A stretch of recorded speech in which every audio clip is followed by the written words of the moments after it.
Am I okay now? Am I not popping and clicking and?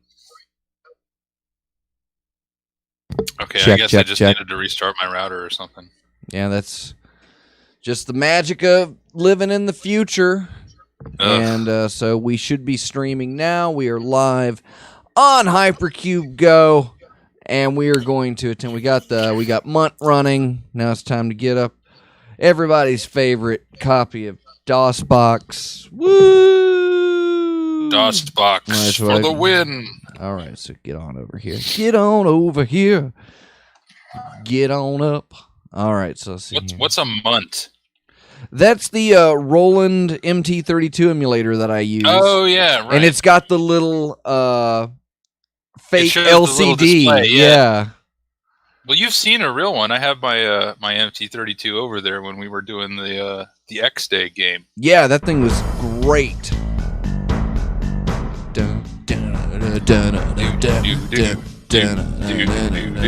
Love this fucking music.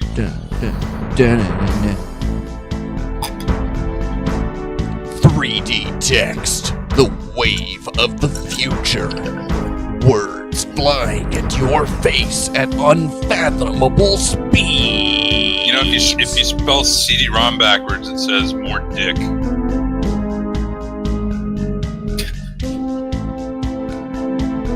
For some reason, it doesn't seem to be reading my keyboard. I'm trying to skip the intro. Are you in DOS? Like, is your keyboard in the DOS box? Should be, yeah. There we go. Yeah. Now it's loading. There we go. Well, it might have just gotten to the end of the thing. Do you want to restore? Yes. No, the intro cinematic's way longer. Okay, well that's good. So I believe that was where we were at, was at Dead Gods. So is there a way, if we start this, is there a way to get a recap of everything I've done? Or did you have to watch the video the other day to remember what to do? Because we haven't played this game in like a year. I definitely did that kind of preparatory research for this online gaming stream. That's how, because I didn't. Okay, so, let's see. Okay, yeah, we had just defeated the old one, who was the artificial intelligence, the intelligence in the computer that was trying to kill you. So now I believe what it said in the last little bit was now you need to go find the control room, figure out a way to fly this spaceship back to Earth. All right, we're just gonna bring that down a little bit because the tunes are pumping. This is like the happy you won music. Because we freed all of the souls in the. You just type I. I can't even remember those. All right, let's see here. I am holding a crystal cube, a tuning fork, an egg, an animal skin, a leather thong, a spear, a hypo unit, a crystal rod, an auto dock, a bandage, a white badge, and a slip of paper. You are wearing a blue coverall. The hypo unit has a hypo needle, a hypo toggle, and a green dial, and a blue dial. So hopefully I don't have to deal with that for a little while longer. Yeah, I think we might be done with the hypo. That would be fantastic. That thing got annoying. I'm not sure if the hypo gets used again in this game. All right, so I've got the crystal cube and the tuning fork. So now I have to just remember exactly what I was doing 8 months ago. Well, I'm telling you, Dr. Fox. So you just pulled the little green cube out of the crystal matrix. Yes. And that like somehow disconnected the evil artificial intelligence from blowing up the ship. That's right. But you're still stranded in space. So you need to get this thing back out over to Earth somehow. Okay, so I'm back in this room after disarming that bomb. Yep. You killed the spider, you killed the robot. You fucking, took down the AI. Okay. Now you gotta get home. Put animal skin. No, okay, let's see here. Put We took the cube out of this and took it with us, right? Yeah, I think you have the cube. Should I put the cube back in? That's a good idea. I've never tried that. All right, see if it'll cause you to die. Put crystal. Put cube in matrix would do it. Matrix. Does it work? You hear the familiar voice of the alien intelligence. There is not much time left, human. In 19 minutes, the star drive engines on this ship will overload, and we will all turn into plasma. Do you want to take turns reading these? We could. Okay. You can see everything, right? I think it just starts the countdown again, but you can always pull it right back out. Okay. Remove green cube. All right, you've done it. You get the happy winning music again. Now you I must guess you can do return that as to many the times forward part of the ship, find the bridge, and figure out how to fly the ship. Yeah, there you go. That would have been the last so I guess- message you got before we stopped last time. So we're heading down this way. Head down a little more. Now, did we deactivate the giant? Yeah, you melted it down with a spiders? big laser. Remember? That's right. No, I don't. All right, let's see. Yeah, you melted it down. So we want to get to the other. Did it say the other end of the ship? What did it say? There's no forward part of the ship. That would be the northern part of the ship. I would hope so. Because north is on top, right? All right, so we shouldn't have to mine the eye, right? No, you don't have to go back through all those. Mine the eye. Okay, keep going. There we go. Okay, through the doors. Oh, okay, I'm starting to remember these. The gooey doors. The gooey doors of destiny. Oh, there's the spider. Melted its face off. Poor spider. I think we were done with the particle gun, but I'll just take particle gun. Unfortunately, you can't. You take the gun, noting it remains secured to another piece of heavy equipment by a thick cable. So you're not allowed to. You're not allowed to take the gun. Can't with keep the gun. All right. You can only use it at this one location for the one single purpose of killing the robot. All right, so this is the computer room. We were here earlier solving the puzzle of how to dismantle the bomb. Right. So you were like pulling out all the green cores to stop the AI. All right, so let's see here. If we can we go around this thing?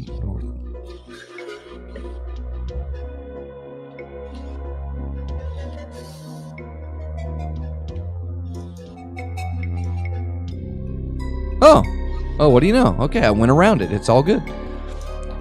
You reading this one or am I? Okay, bridge. This is a large open room. There's obviously the control center or bridge of the starship. The bridge is unusual in its construction in that it is all rectilinear lines and angles, except for the rounded control consoles. The most surprising thing is a bank of huge windows looking out on the stars. The Hichi were never big on windows and seemed to prefer enclosed spaces with curvy organic lines suggestive of tunnels or caves. The only exit is to the south. One of the round control consoles is directly in front of you. So yeah, just a quick reminder, the Hichi are the aliens that built this ship and left a bunch of stuff on Venus. They left a bunch of cool stuff in an asteroid around Earth called Gateway. Left a bunch of ships there, and big Michael Jackson fans, the Hichi. And so a big corporation called the Gateway Corporation was started to exploit this alien technology for the good of humankind and its shareholders. .com. All right, let's use control console. Please say it in another way. Maybe examine the control console? You don't have to type examine, you can just hit X, and that's examine. It'll take me a while to get those shortcuts back in my head. Mm-hmm. You examine the console. You see control panel and course selection system. Yep, it's a console, all right. Wow. You can enter a course using 4 little displays that engage the FTL engines by pressing the go button. It's pretty self-explanatory. Okay. More. And there's some pre-programmed codes in there too. I don't know how much you remember of the last time we played this, Dr. Fox. But these numbers should look at least a little familiar. A little bit. I remember when I had to try and program like the DNA editor, the CRISPR box. Right? Yeah. So this should take me somewhere, but I don't think I've got a... Go back here. Well, why don't you take a look at that slip of paper? That's you're exactly what I was thinking. 1, 1, 1. Symbols from the first obelisk room. Symbols from the second obelisk room. The Ape Men Zoo.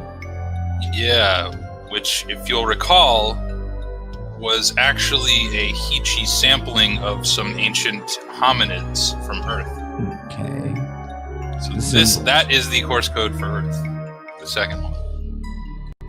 You might need a piece of paper to write this down on. But I've got one. The game gave me one. Right, but so that you can look at it while you're also looking at the control console. Well, okay. Here, let me just get out my fancy note-taking pen and this notepad. This convenient notepad. It's a game that makes you write stuff down. This is what excitement used to be like in the digital realm. All right, let me see here. Hold on. Okay. Okay. So it's all right. So this is fun. This is good for video. So I'll try and copy these down. So we got like the little doghouse roof. All right, a little Blair Witch guy up there, and like the right half of a Y, dot or dash, and then dash. I like how they invented their own like little like alien 7-segment display that could display these numbers. Well, why wouldn't they? Except that I think the Hichi numbers have 1, 2, 3, 4, 5, 6, like 12 segments that could be lit up. Okay. Oh. I didn't mean to do that. I fucked it up, and we're never gonna beat this game. So here are the numbers that I was able to copy as best as possible. That looks correct. Now, from one who has written those numbers down more than once before. All right. So what we're doing is let's X console. Yeah. All right. Examine the console. The big Here go button. Now, maybe something like this is stashed in theory, in here. you could scroll through all of those, and it should be one of them, but there's like a zillion of them, so it might be easier to just input the numbers manually. All right, so let's see here. Oh, and man. I think if you go to the wrong place, it's a bad ending because you take too long, and the assassins end up destroying the Earth.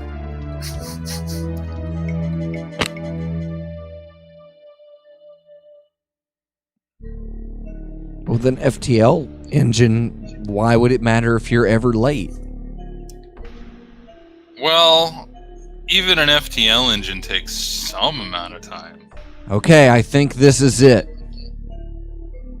You think so? I think so. Let's find out, Dr. Fox. All right, push the big yellow button. It's like Nintendo built this. Okay. Yeah. Alien Nintendo. The ship trembles as the star drive powers up and launches the 3 million ton vessel into Tau space. During the short voyage home, you and Diana collect all of the objects and artifacts you discovered during your adventures on the ship. You create a pile of the objects on the floor of the bridge. The only devices you keep with you are the tuning fork and the crystal rod, both of which you plan to use to explore the ship further. Beep. Wow. Oh, that's deep. Super deep. Watch it. This is the ship penetrate the going darkness. into Tau space here, I think. You guys see it? It's like this little hole in space opens up. I love General Tao's chicken. Here you are in orbit. Something the gigantic ship comes out of Tau space, blah blah blah. You hold each other briefly and Diana cries a little. Well, it's probably so just all eventually those hypo managed needles. to get the radios working, and you talk to the Gateway Corporation. In Florida. Yeah, that's where they launch all their ships from. Talk to the mission specialist on duty. Talk to an executive. He listens as you describe your adventures. He asks you a bunch of questions.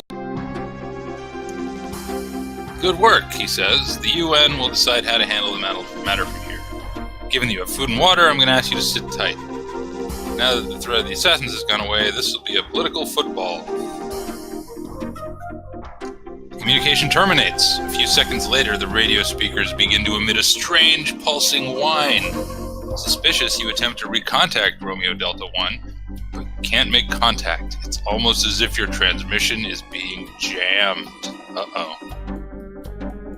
You and Diana wait. Day passes, and still you're unable to re-establish contact. Just when you're about to give up, the radio crackles. Thank God I got to you. Listen up. The Phoenix set has been jamming your radio. We've only just managed to break through. Blame The the sect UN. launched three ships. They're coming to get you. The sect somehow got a hold of where the assassins live. They're gonna steal your ship and fly there and bring a bunch of murderous aliens back to Earth to kill everyone. Well, that's not very friendly. So let's just sit here. Did you just skip all of that? Yeah. What? Okay, well you missed the part where the assassins, no, the Phoenix sect guys actually got onto the ship.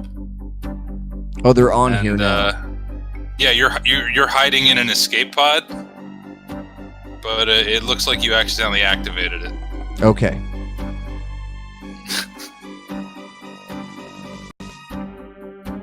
As is tradition. Well, you can't get into an escape pod just to hide, right? Well, why would you? Why would you settle for that? Well, you know, it was all you could find. If only you There's could. a bunch of crazy terrorists on there. If only you could hide behind that giant gun at which you killed the spider. Wow, look at that bump mapped fucking planet. Gorgeous. It's the future. And it is 640 by 480. Ship drops out of Tau space, and then you're That's going through an Tau space. atmosphere. And you hit the surface of the planet with a bone-jarring impact. Part 3, Rescue.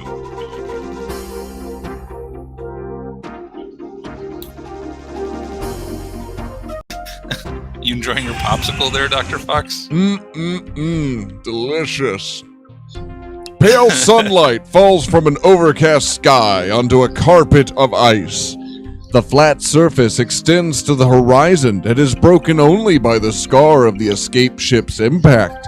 The ship is here and remains embedded a few meters in the torn ice. Natural paths wind away to the north, east, and west. Beyond an access panel in the ship's hull, you see the ship's drive mechanism. A squat, round metal clamp lies nearby, thrown from the escape ship upon its landing. You see a compass here! Well, you should probably take all of that shit. Okay, take the most important thing, metal clamp. I can't go anywhere without my metal clamp. There doesn't seem to be any. It says. It's not. It only knows it as a clamp. It's Yeah, just a unfortunately. clamp. Thank God, not a round metal clamp. Yeah. All right, and now natural paths wind You should take the away. compass too. I was reading it over, just making sure. Take the natural path. Take the compass.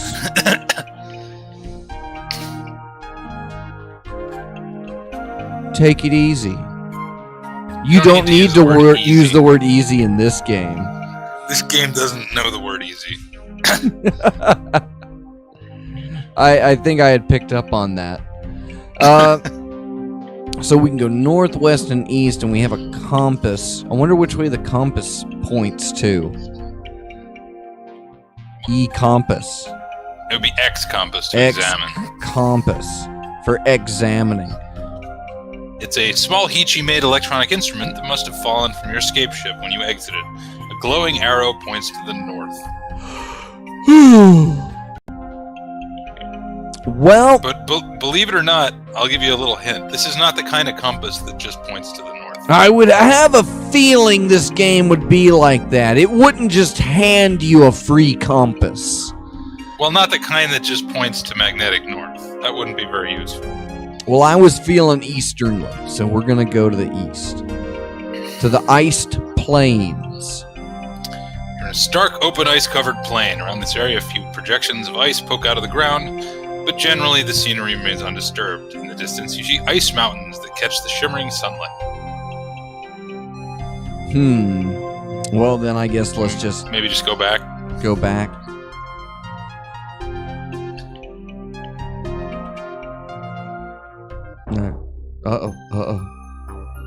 Something's happening. You catch a flash of reflected sunlight in the corner of your eye. Turning towards it, you discover a strangely shaped ice formation. When it moves, you realize the formation is not ice, but something alive, crystalline, but organic nonetheless. The thing reminds you of a spinal cord ripped from a vertebrate's back and set into motion like a reared-up snake. Tiny arcs of electricity course throughout its body and sparks fly into the air. It slides gracefully over the frozen ground on myriad tiny appendages, closing the distance between you. I'm going to get eaten by the bone snake. Oh, maybe. There Stops he and is. tilts a flat head-like appendage toward you. Sunlight filters through the crystal plate and dances on the surface. The light separates into a spectrum of colors like a prism, then resolves into pictures. Moving pictures! Somehow this alien is harnessing the surrounding light to display a tiny scene. Oh, great. It's going to ask me if I want to install Flash. Yeah. You recognize the picture as the place where you stand, without your escape ship. Suddenly you see your ship streak out of the sky and crash into the ice.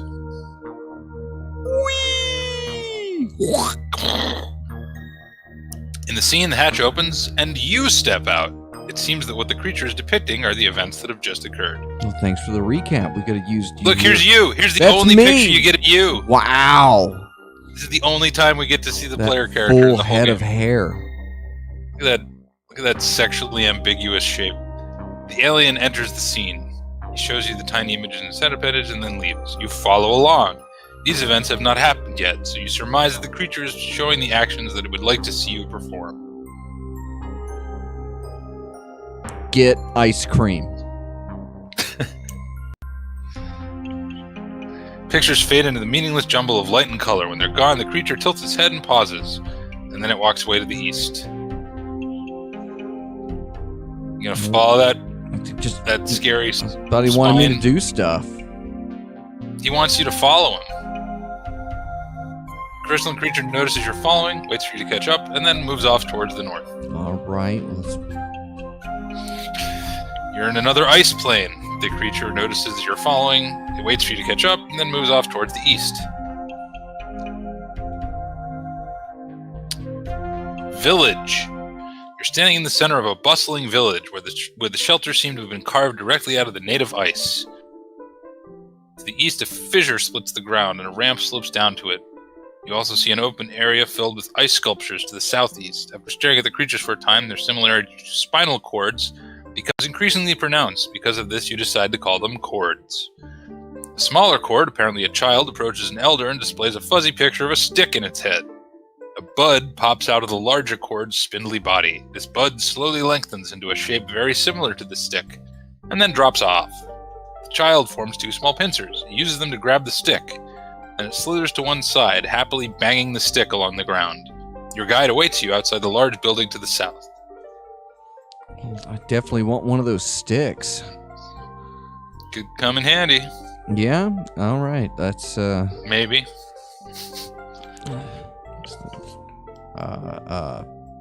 So yeah, these creatures, like, they can make copies of things and extrude them from their bodies.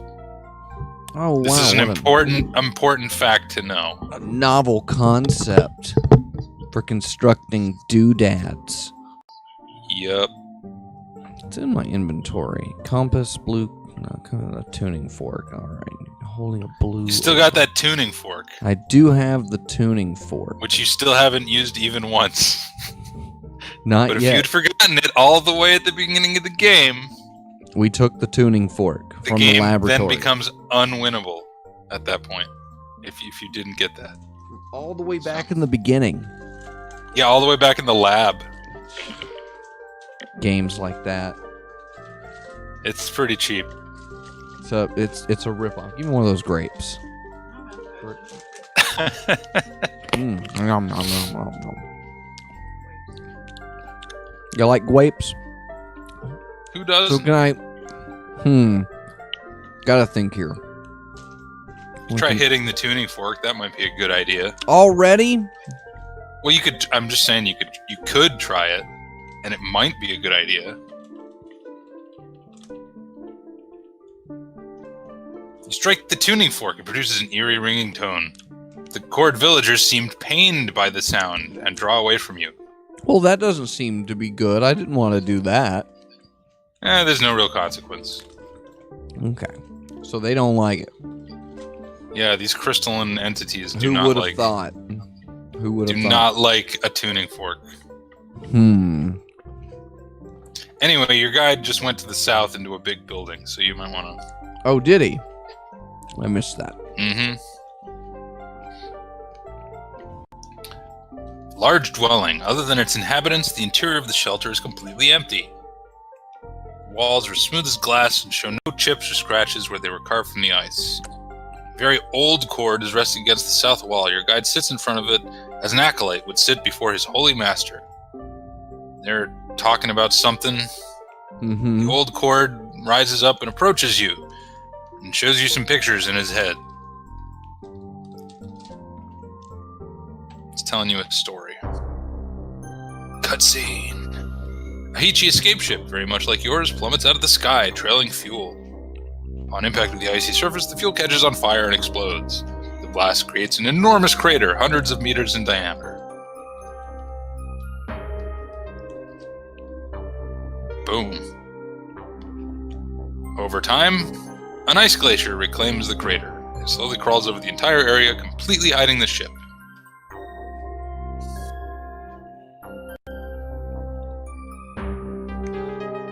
Sometime later, a great tremor fractures the glacier. A crack spirals outward from the center. Soon a maze of passages riddles the glacier. Wow.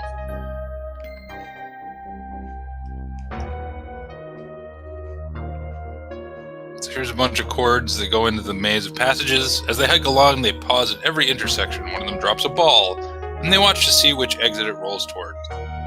So they're finding their way down the cracks here.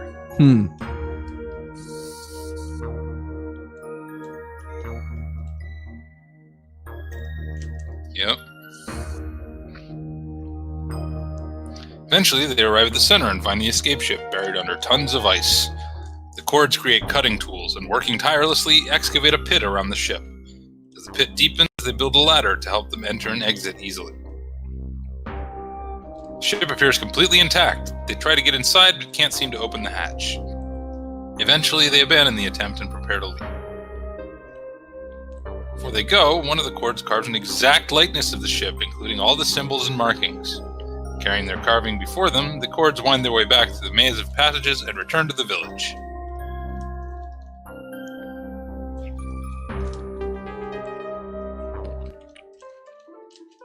Your score has just gone up by 10. Okay. So this was like, he was telling you about something similar that happened a long time ago, where a pod like yours crashed into a glacier and some cords found it but couldn't get into it. But they made an exact copy of it, like a model. And brought it with them. Yep. It's a good thing I know how to roll balls down ramps now. Okay.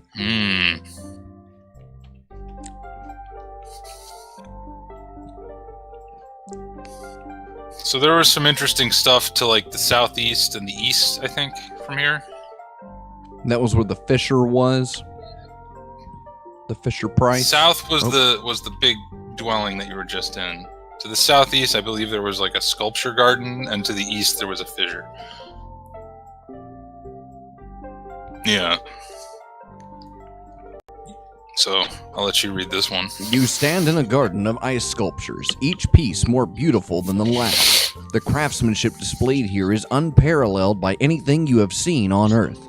All of the statues look fragile, but some compact enough to lift. The garden is divided into two sections by a path that straggles from the northwest to the south. So yeah, there's a bunch of sculptures of different things here.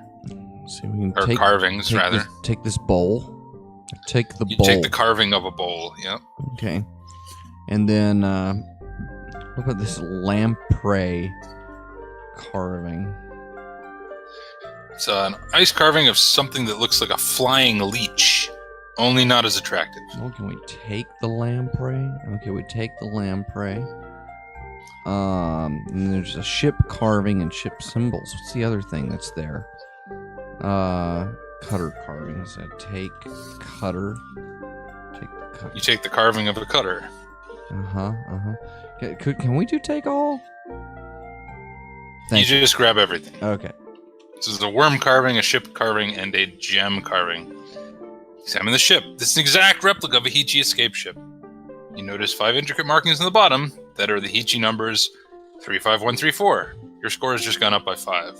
Okay.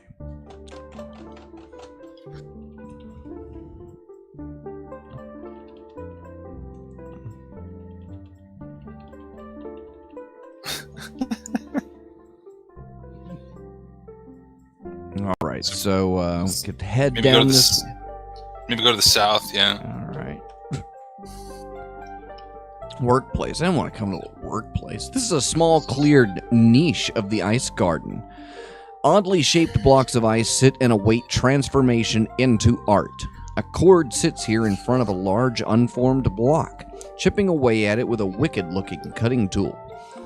The creature appears to be the artist who created the ice masterpieces to the north. The cord notices that the carving of the rough gem in your possession. The artist seems disturbed and draws as far away from the gem as it can.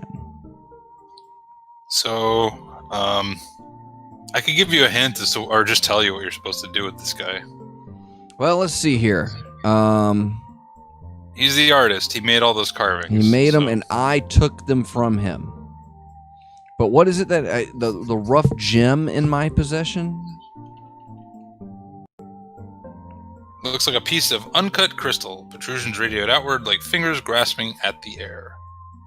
The artist takes a slice off the top of the block. The piece falls to the ground and shatters.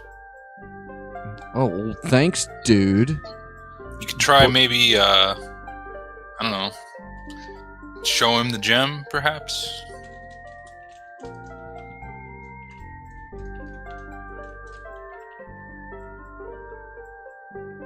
No, you have to phrase it as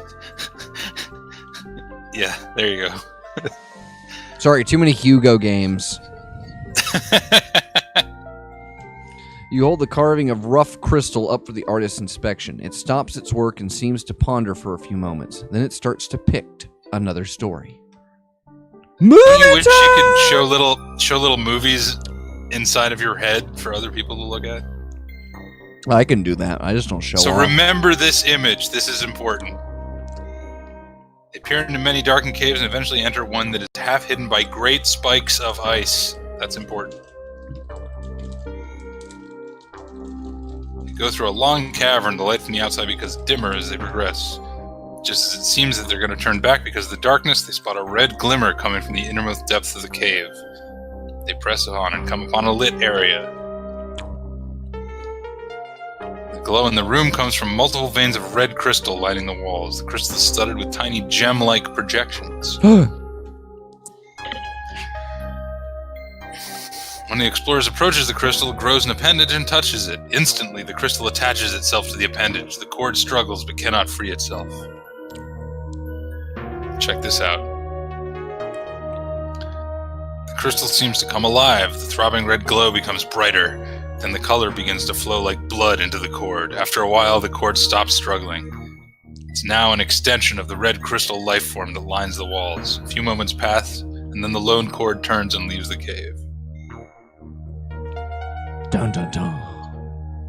Spooky.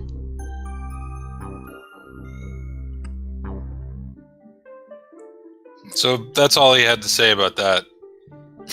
Okay. So I think we're good on that, and let's just thank him. The artist seems pained by the sound and draws away from you. Okay, let's move north. And what's over here to the northeast? Or no, northwest? It's back to the village. Back to the village. All right. Which way to go now? So where was everything?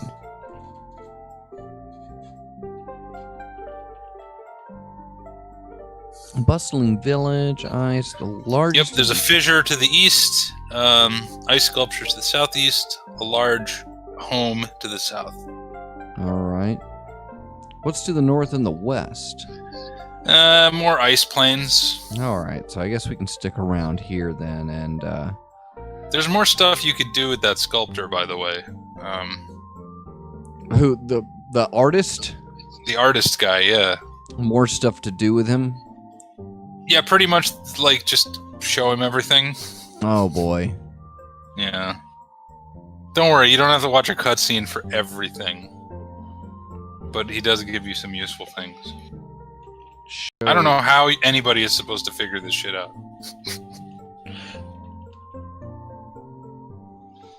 So you show him the bowl, and he makes a copy of it out of his own body, which you now have. Okay, great, thanks. So that's an actual bowl made of crystal and not just a bowl made of ice. Okay. So just make sure. So take bowl. Already have the crystal bowl. Okay, just making sure. Mm-hmm. All right, let's. So as we showed him the gem, and showed him the bowl. So, I guess we want this to show cutter to artist. So same kind of deal. He makes a crystal copy of the ice sculpture of the cutter. So now you have an actual cutter that can be used to cut ice. So here's a cut scene they couldn't afford to animate. Okay. In the scene, you hold up the carving of a lamprey, and the cord shows you a scene. You see a cord collecting a white, grainy dust from the ground. One of the winged creatures suddenly swoops down to the sky. Before the cord can react, the creature attaches itself to the cord's head appendage, and electricity immediately begins coursing up into the lamprey. The cord starts to thrash wildly, but after only a few horrible moments, it has been completely drained, and it falls to the ground lifeless. Sounds like those lampreys are pretty bad news. Is there anything? Show.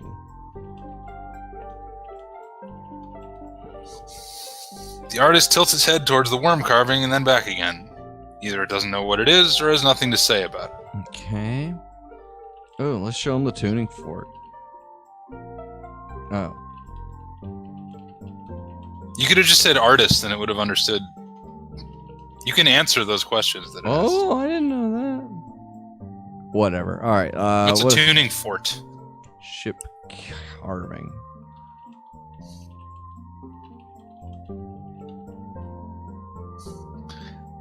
He doesn't know what it is. Okay. He cuts a V-shaped line into the top, giving it an inverted mohawk of the chunk of ice he's working on. I guess. Yeah. Just not the tuning fork. Whittling away. Yeah. New cutter, red button. What was the red button? I don't remember that. Show red.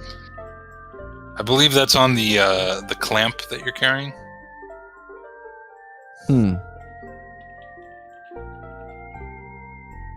Doesn't know what it is. Doesn't know what that is.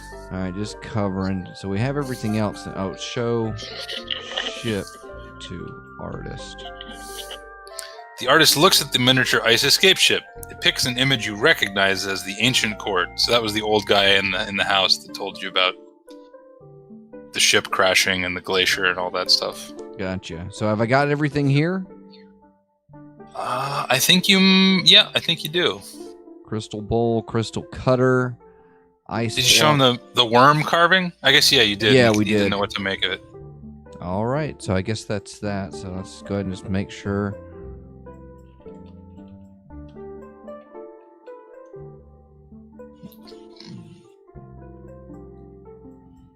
Okay, let's move north. All right, let's see what were we doing up here to the northwest. So more ice plains, and then it was which direction was the fissure? To the east. All right, let's head towards the fissure then. The Cords have taken advantage of this natural fissure to create a meeting place. They've made a butt. Look at that. A butt? Sitting around and laughing at that block of ice that's shaped like a butt. I guess it kind of is. I never noticed that. Yeah. The creatures are clustered around the pit, in which side you see some white, grainy dust. The ramp leading out of the crevasse to the west is the only exit. Well, I really want some of that dust, but I think the last time somebody tried to take the dust is when they had a leech suck their head open. So it's a take dust. As you walk towards the pit, a cord moves to intercept you. It doesn't seem aggressive, but it does block your forward progress. It starts to show you a story.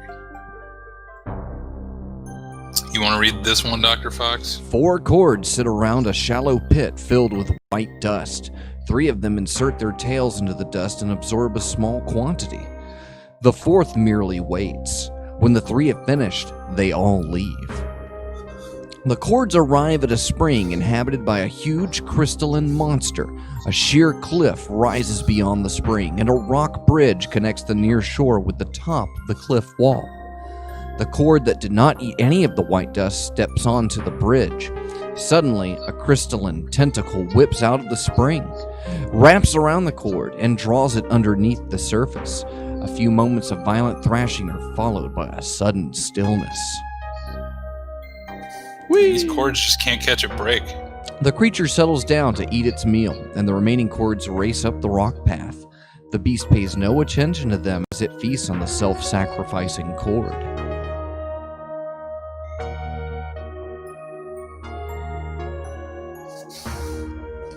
Look at him go. The 3 cords enter a stone forest. Strange ice-covered rock formations poke out of the ground, and large worm-like creatures crawl aimlessly between them. The first cord produces a cutting tool. With it, he scrapes the ice from the face of one of the rocks. Instantly, one of the worm creatures attaches itself to the exposed stone surface and begins to chew its way into the rock. After a few moments, a thick white dust starts to flow out of the worm's hind section. All right. It is a butt. It's butt produce. Butt dust. Butt dust. There it is. Look at it go. A dark winged creature suddenly swoops down from the north. It dives towards the cords, talons outstretched. Immediately, the second cord produces a stick appendage which it bangs against its crystal head. Something about this action causes the flying creature to veer off and fly away. The third cord manufactures a crystal bowl appendage. It scoops up as much of the white dust as it can. When the bowl is full, the party of cords leave. This is like cord drugs that they're harvesting here. That's what I'm digging. Fill your bowl with the white dust. Yeah. Your score has gone up by 10. So what did we learn? I'm not sure. Special white dust. You gotta kill somebody. They're not going to hear you. Just so you Yeah, know. No, they can hear you. Not on this microphone. You can hear her because you're on the webcam. But they won't hear her. They won't hear her if she doesn't talk into the microphone. It's a one-way street, this studio. All right. So we've shown everything off. I don't have a stick. That feels like I'm at like a huge disadvantage. So I'm gonna go back over A to stick? Yeah. They fought off. A child is holding a stick. Oh. Take stick. I reach for the stick. The child whisks it away. It brings the stick back and wiggles it near my hand. But when I grab at it, the tiny cord jerks it away again. Frustrated, I give up. Yep, it's just trolling you. Trolling. You can't take the stick from the kid, but I think if you hang around here long enough, you get a clue about what that cord was doing, hitting its head with a stick. If I hang around here long enough? I think so, yeah. So just sit and wait? Is that a thing that we do? Hit Z and see what happens. Time I think there's a clue here. passes. Z. Try one more time. Time passes. No, I guess not. Z. Time. 30 minutes. God damn. It's egregious. Yeah. Damn. I thought there was like some message where like the child cord would start like rubbing the stick on its head and it would make a really annoying sound. And that's your clue. But is that around here? I could have sworn it was, but maybe it happened earlier and we just missed it. Maybe. But anyway, that's the clue, is that the cord was making some kind of noise with that stick. So they won't give me any of that dust, will they? No, it's too valuable. They had to sacrifice a dude to get that. So they've got their dust. But I've got all this stuff. Alright.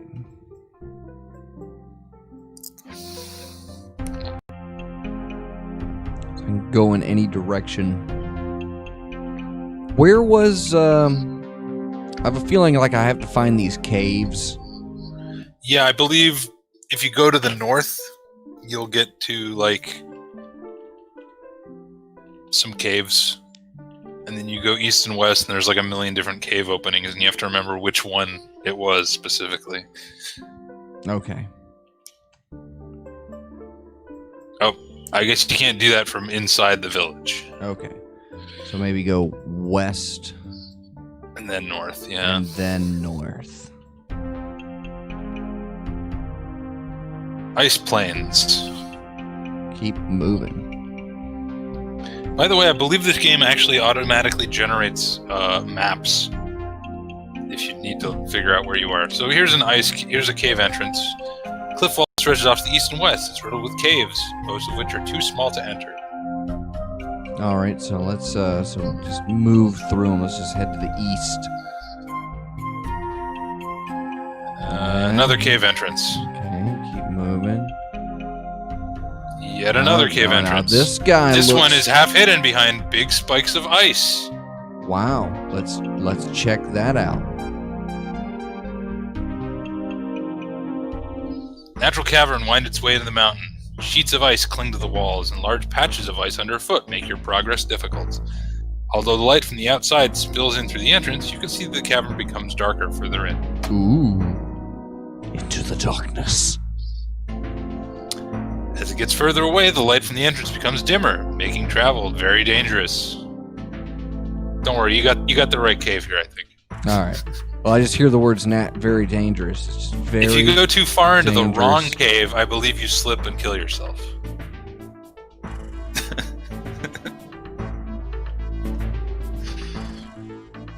The little light, your surroundings are all but invisible. The little light trickling in from the entrance is almost completely gone. If you go any further, you may risk injury or worse. Do it. The cavern is completely dark. Any further travel would be foolhardy. You see a faint red glow from the north, lighting the cavern just enough to travel safely. If this was the wrong cave, you would have just died. All right. The glow is getting steadily brighter as you travel deeper into the cavern. It's almost as bright as day here. You can tell that the red glow originates from the chamber to the north. My boy! Cavern ends in a small chamber lined with veins of red glowing crystal. Thin tendrils of the material reach out from the walls. A cord-shaped outcropping hangs from a clump of crystal on the north wall. All right, so this is dead cord on the screen.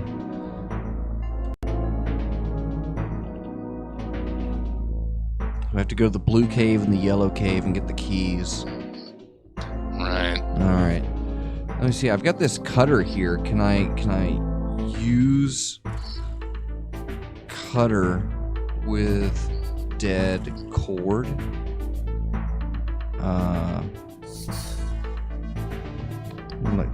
Put them I think you have the right idea. You just need to get the dead cord from wall. Try just use cutter with cord. See if that Use works. cutter with cord. How about take cord with cutter?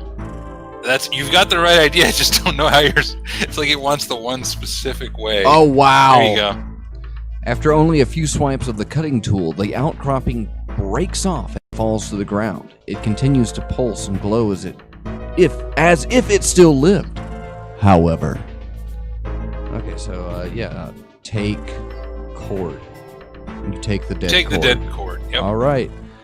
So now you've got a crystalline life form that like kills other crystalline life forms.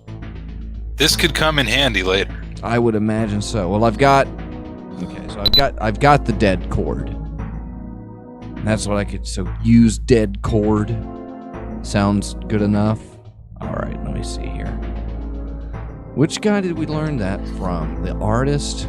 The artist told you about this, yeah. All right. When you showed him the gem carving.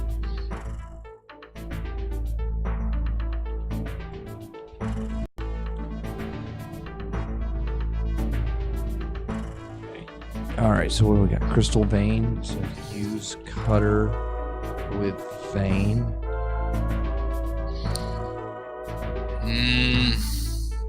Please say that another way.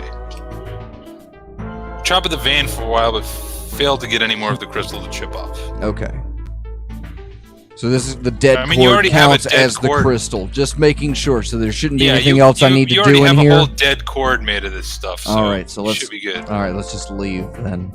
I think you got enough of the red crystal. Oh look, it didn't make you go through every stage of that. It just takes you right back to the entrance. And now, so there shouldn't be anything else up here, right? Except like yes. just like cycling around. Try going east again. All right, this is as maybe far not. east. Far east as I can go. Yeah, I don't think there's anything along this east-west area. It's just that cliff. It's just that wall. Let's see if we can look at that. Can I use this map? Oh, fantastic.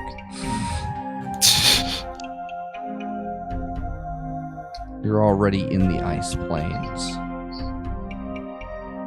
I'm gonna use the mouse for a little while, so you're in another ice plane.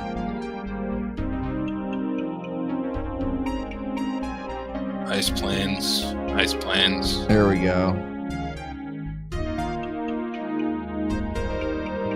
Ice plains. Oh, now you're north of your landing site. So if you went south, you'd get back to your crashed ship. Not that there's anything there you can do anymore, but... Not anymore. Not well, with you that took action. everything. Just head west, young man. Oh wait, no, we should take the dead cord over to his friend and let him know he's okay. He's like, hey, I got him. Don't worry about it. You're safe now.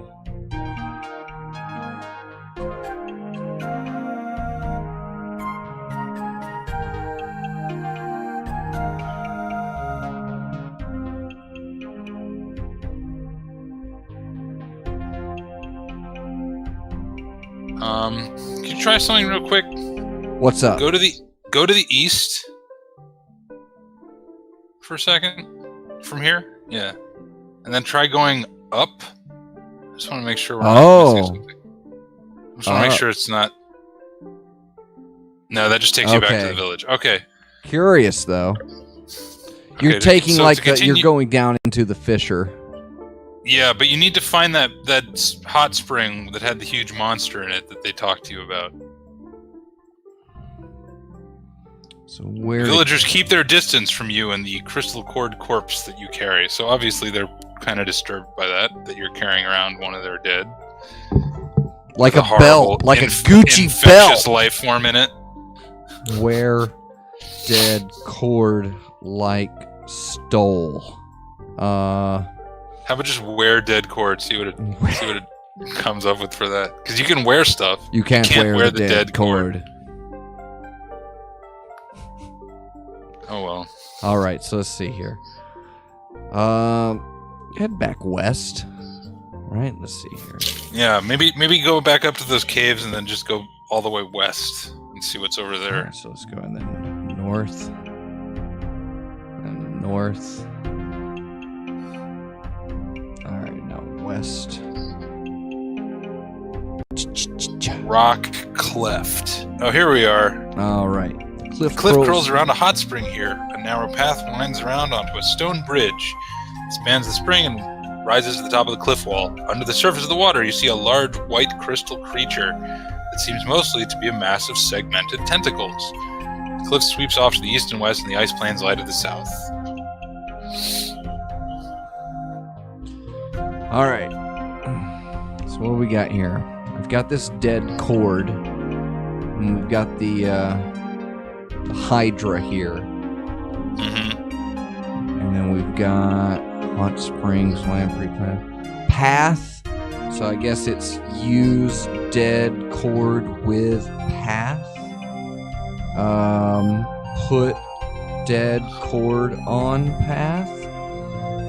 You hurl the crystallized cord towards the springs. It lands on the path. The monster's tentacles twitch and move hesitantly towards the red crystal. Your score has just gone up by 20.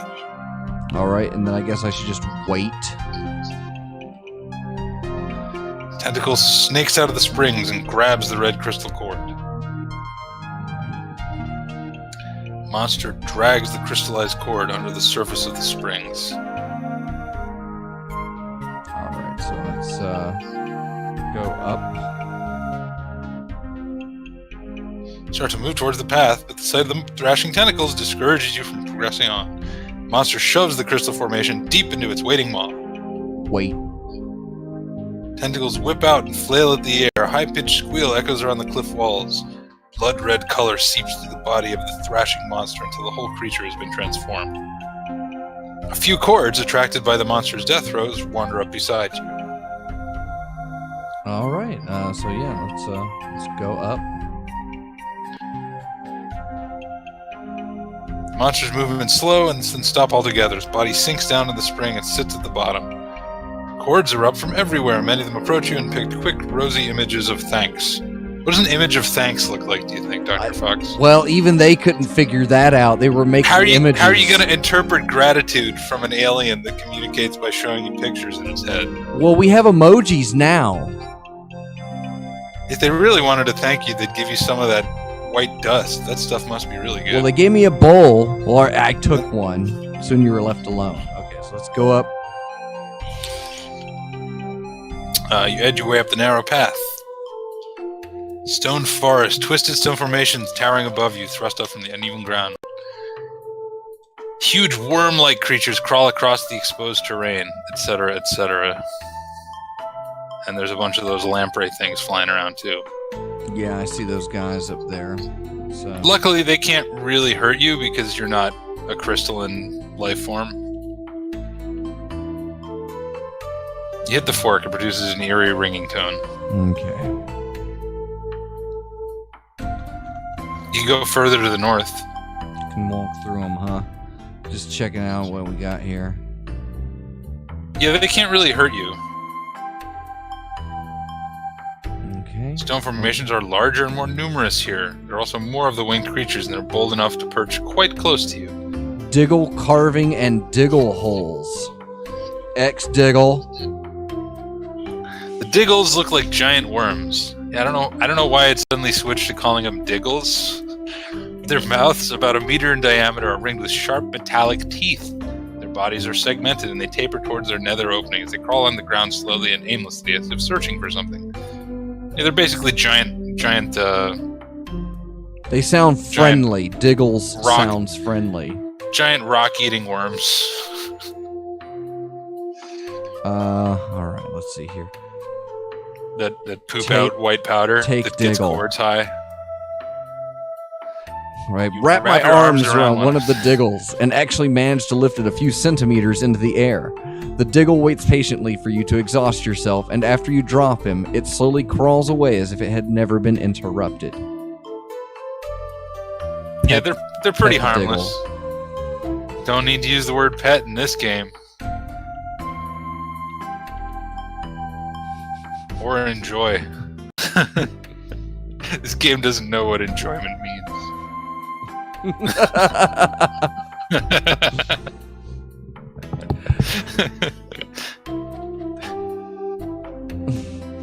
What do you want to ask the Diggle about? You don't need to use the word life in this game.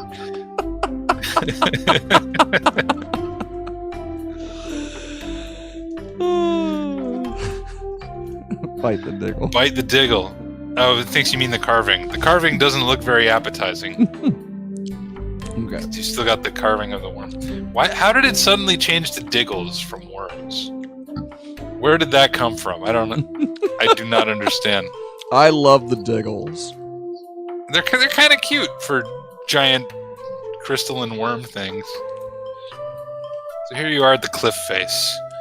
Stone formations are huge here, competing in size with the mountain itself. Icy sheets coat the cliff walls. And although they cover rough natural rock on each side, the stone under the ice immediately before you appears to be unnaturally smooth. You can just make out some blurred and indistinct Hichi symbols that have been carved into the flat wall. Flying lampreys and worm creatures crowd this region. Let's see. So there's a Hichi inscription covered in ice.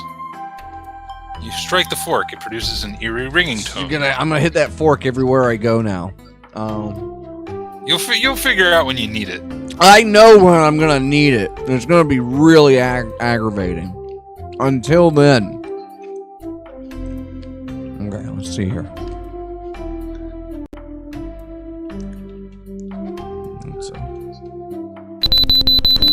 Oh, sorry. Beep, Sorry, beep, beep, everybody. beep, beep, beep, beep. You can't hit backspace that many times. A thick blanket of ice covers a smooth stone wall. Symbols carved into the stone beneath the ice are blurry, but definitely of Hichi origin.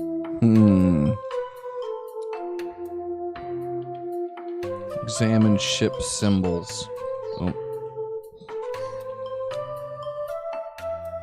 You examine the 5 Hichi symbols carved on the reproduction of the ship.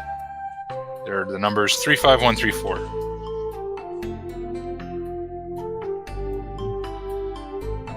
4, and that's on the ship. Ship symbols.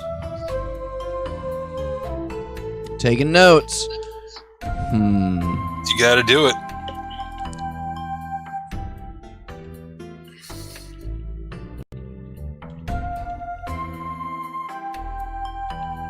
Try cut ice. Oh, there you go.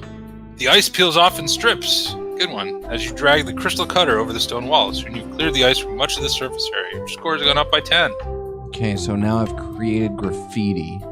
Let's just do it again. Just cut the wall again. You've already scraped as much ice as you can from the wall. A Diggle crawls by, drawn to the cleared rock. All right. Okay. Let's just wait. Diggle slowly makes its way up the wall and attaches itself to the cleared rock. Its body begins to rotate and sink into the stone. Okay, let's just wait. Diggle, attached to the cleared stone wall, continues to gyrate and eat into the rock. You see the stone breaking down inside the Diggle's body. Okay, nice.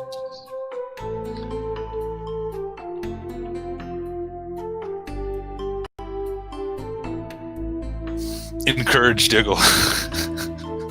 The Diggle breaks through into open air beyond the stone wall. It retreats from the rock and slides away, leaving behind a large hole and a pile of white dust. A brave Cord comes up behind you and gathers the dust in a crystal bowl, dodging the diving lampreys, and quickly scuttles away. What about Yeah, mine? they're just not gonna let. They're not gonna let you get any of that dust, man. They You're come never up. gonna know what that stuff's like. Oh my god. Okay. Isn't that so disappointing? They really should let you, like, try eating the dust or something, then it just kills you in some horrible way.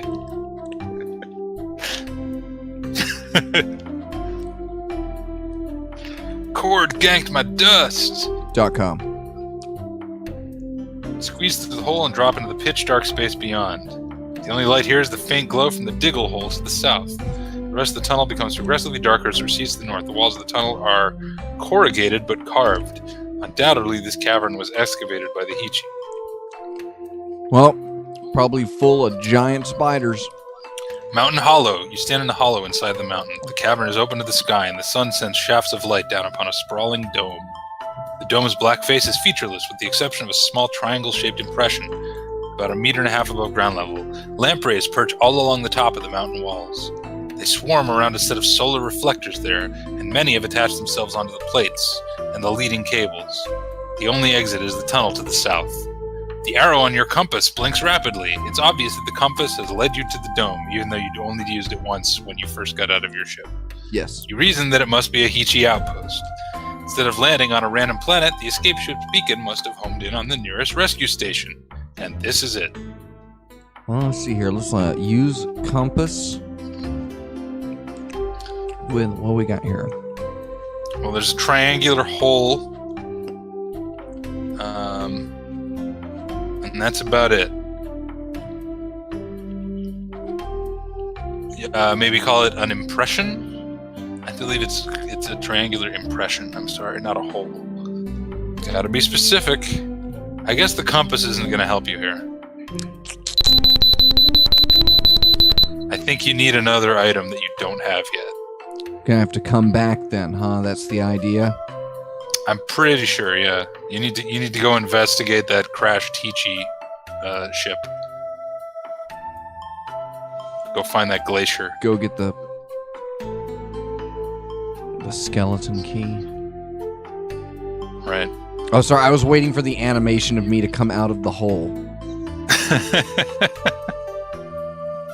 No, you've already seen the one time in this entire game where you actually see the player. I know, it's aggravating. I got a little Roger Wilco moment there for, I was like, come on, what's going on? You're just a little, ambiguous dude in a blue coverall, and that's it. Little ambiguous dudes. All right, so is that like little computer people? Little computer people living inside my beep boop box. Okay. The rock cleft, the stone forest, the cave entrance. I think what you need to do now is find that glacier. I don't remember where it is, so you just have to look for it.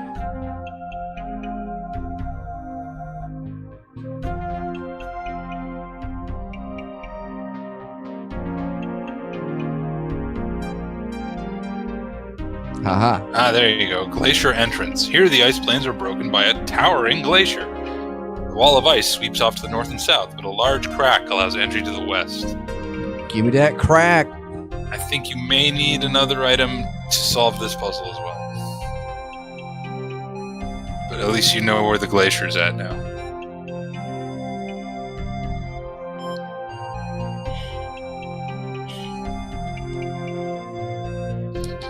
Glacier Passage. You stand inside a shattered glacier. Cracks in the walls form a maze of passages, intertwining spires of ice thrust into the air, etc., etc. Your inner ear tells you that the rough floor has a slight tilt, but it's impossible to determine the direction of the tilt with the naked eye. You theorize that the slant leads towards the center of the crater made by the impact of the ancient ship. Cracks lead off in a bunch of different directions. Jeez, if only I had something to drop. Alright, so, oh crap. I can go east to get out, right? Right. Alright, just make it. Yeah, good thing you didn't go and get lost in there. Exactly. I don't know. I think you can brute force it. Maybe. I don't know. I've never tried, but there's a way to solve that. Alright, so let's see here. Let's get back to the village. Wish you could fast travel. Go to village. Right.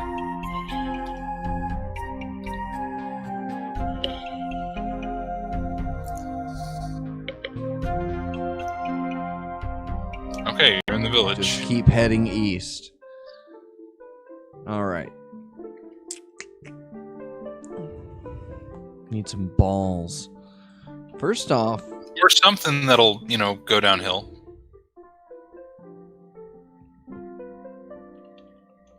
Give me some of that dust. Nope.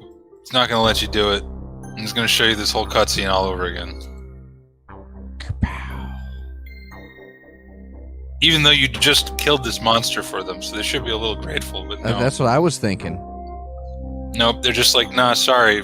We don't know if another one might come back, so we can't give you any of our worm butt dust. They cut the wall, though. I didn't even Diggle pick that up, but they did. They cut at the wall. Yep. And got the diggle to go. Diggle dump.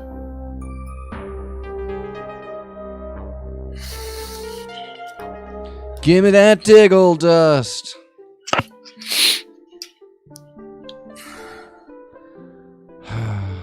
But now I have a diggle carving. I don't have a worm carving. Just admire diggle carving. Are you very disappointed about that? No.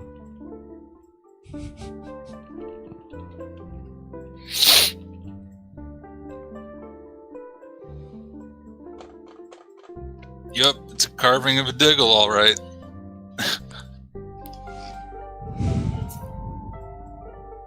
I'll just tell you right now, you're not going to get a ball. There's no way to get a ball. But there are other things you can get that. And I've gone up and down my list, and I'm trying to think of what else to use. So I'm not going to get a ball, so I need to find something to take with me and determine what direction the floor is slanting. Mm-hmm. So I need a cup of water. There you go. Oh man, so you got a bowl. You've got a crystal bowl. Okay. You just need to find some water. No. We know they ain't gonna give it. Where's that other place? Oh wait, no, maybe it was back there. No, there's just a bunch of cords snorting dust up over here. From here.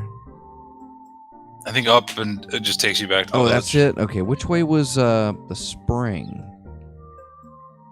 It's the large dwelling. That's the old guy. I think it was... I don't remember where it was. If you click map, you can actually... I think if there's like a button... I can't see the buttons because your face is in front of it, but I think there's a way to make that map bigger. Maybe full. I've got help half... What's it? Oh, wish I hadn't done that. Doesn't matter. I'm lost now. Fisher, workplace, ice garden, workplace, ice plains. Which way did it go? I think it was towards the northwest-ish.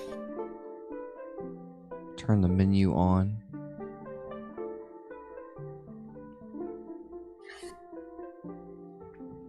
Let's head north then. No, won't let me up there. Well, not directly from the village. You have to go west first, and then go north. Was that it? No, that's the way that we got to the cave. Right, but it's like up there somewhere, isn't it? I don't know. I don't think can't so. remember. I think it was the other direction. Was it to the east? If we go straight over to the east, so there's a cave entrance there. If I move over here, ice plain. So it's just it's all of the walls in front of that. I thought it was all the way to the west, but I could be. All the way to the west seemed to be the glacier. No, that was further to the south, though. Let's see here. Stone forest, rock cleft, cave entrance. Oh yeah, go north once. That's it. It's the cleft. It doesn't say spring. It says cleft. I think you're there now. There we go. There you go. Okay. The water runs through your fingers, which is not an altogether pleasurable experience, considering that it's scalding hot. You fill the bowl with the steaming water. Okay. Should be good to go now, so let's just go ahead. Oh, it's the bunny rabbit. Hello, bunny rabbit. Hey, TV bunny. TV bunny pals.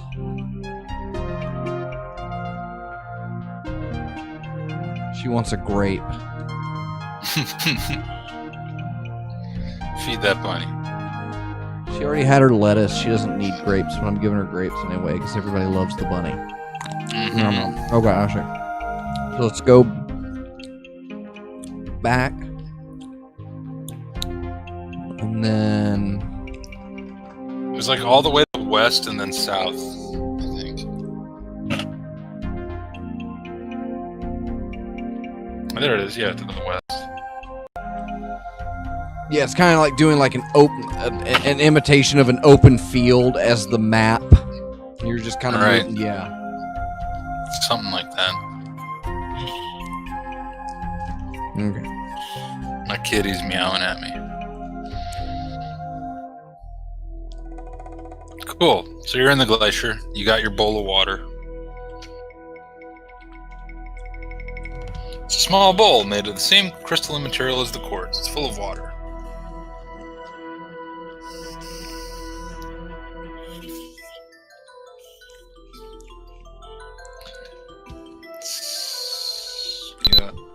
Yeah, try that.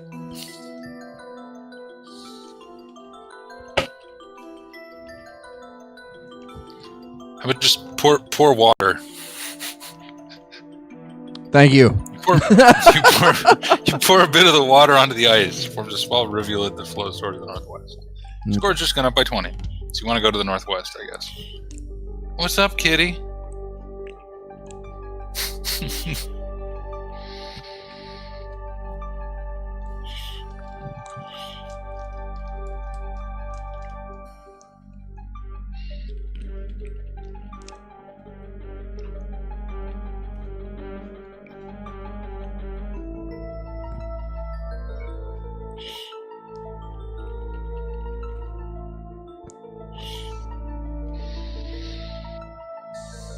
Ah, you made it. Crater's center. This is the center of a large crater. You are perched on the pit. A ladder carved from the surrounding ice hangs down the side.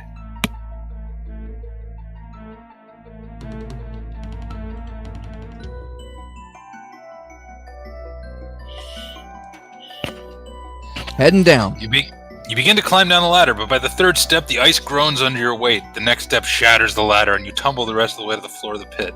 The remnants of the ladder fall around your sprawled body. Your score has just gone up by 5. Sheer walls surround you. They lack the rough edges of natural ice and look instead as if they were carved by hand. As they were, as you saw, because the core told you so. The remains of the ice ladder hang from the lip of the pit, just out of reach. In front of you, a Hichi escape ship lies in the wall of ice. Most of the surface has been encased, but the hatch and the access panel remain exposed. Alright, let's see. Hatch and access.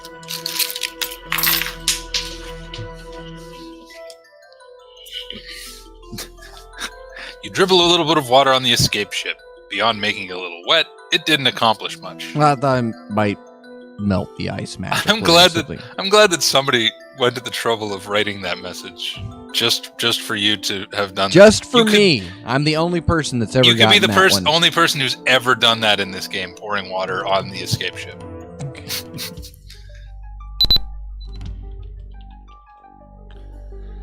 Hichi hatch lock code, normally located to the bottom of the ship, is obscured by sheets of ice. You can't seem to make it out. But fortunately, you had that model, so you know what the code is already. Gotcha. It's kind of puzzling why they would print the code to lock the escape capsule on the escape capsule. Why even have a lock on an escape capsule? Don't you want it to be easy to get into? Doesn't make a lot of sense. Only if you know how to read what's on the outside of it, I guess. Everything's fine up to that point. So what do we get there? Just examine the hatch. Well, that's the thing is, like, when you got into the hatch when you were trying to hide from the terrorists, right? You got into an escape capsule and you didn't have to put in any code to get in there. The hatch is constructed of an opaque obsidian material. It's currently closed. You see a keypad lock at the base.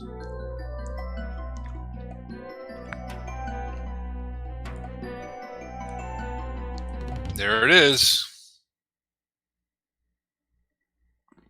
3, 5, 1, 3, 4. Kaboom!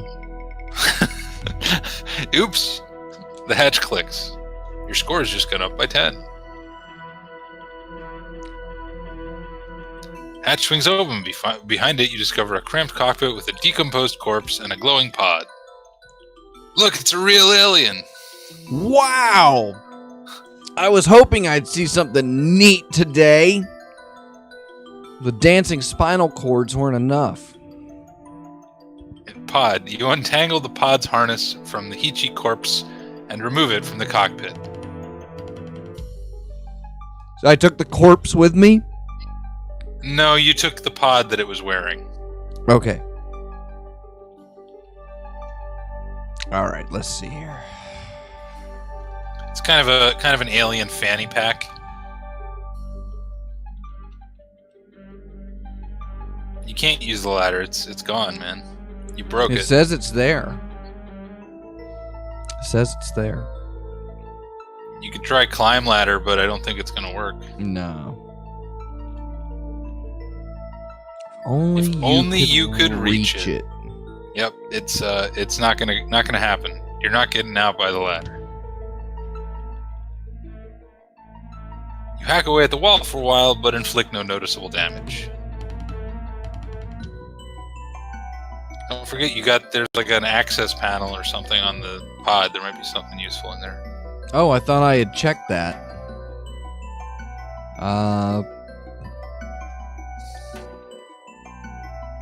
Solid-looking access panel is located to the rear of the ship. It's currently closed.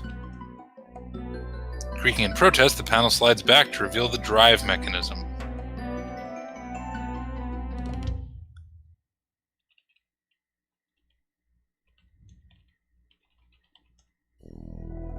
You peer inside the access panel of the drive mechanism. Generally, Hichi machinery is beyond you. This is no exception. It doesn't seem to have any moving parts. However, a corroded magnetic clamp looks as though it could be removed from its socket. So I've got the clean clamp. Oh, notice now I have a clean clamp. Yeah, that was the one that was in your pod, and now there's another one here that's a corroded clamp.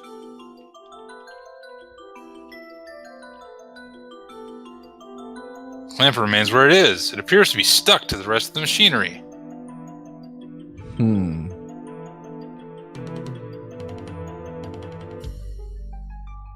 What else do I have on this list? Try examining the corroded clamp. Is there a socket? I'm just making sure.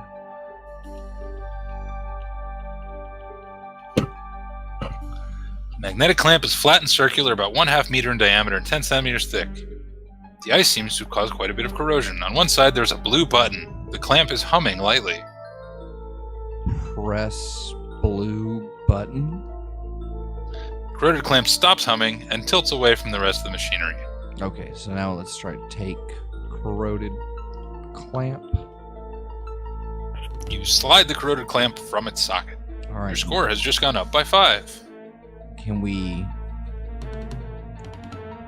Were we using before? Use clean clamp with drive mechanism. Use clean clamp.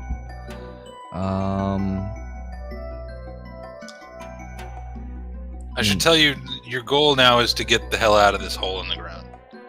And I'm You've thinking that gotten if I can everything you start need up the drive mechanism, I have a clean clamp and a corroded clamp, so I got 2 clamps. But they're both working. They're both working. It was stuck. It's a magnetic clamp. Yeah. Magnetic. This is ice. Right. I've tried carving at the walls.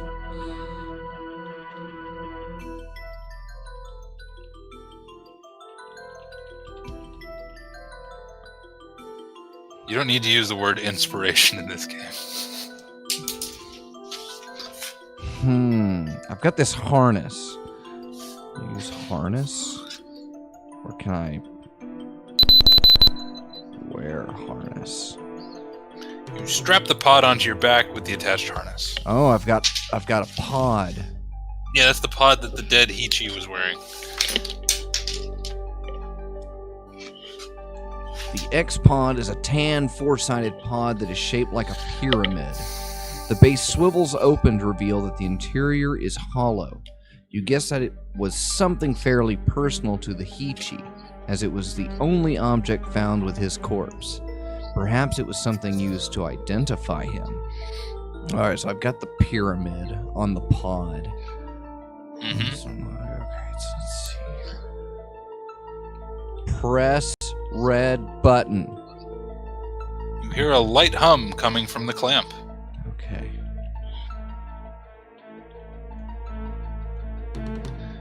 Clean clamps stops humming. So what have we got here? So I have at least examined the drive mechanism. I guess I was thinking I was going to start the engine and blow the wall away or something, but I guess that's not it. No, I don't think this engine is gonna be started again. You have no idea how to work with it.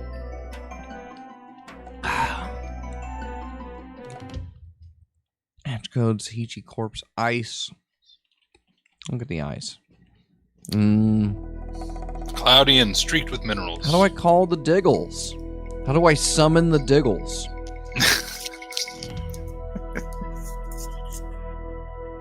Oh man. Activate the corpse. You can't turn that on. You're telling me what I can and cannot do. I can get a corpse to gyrate. I can hide.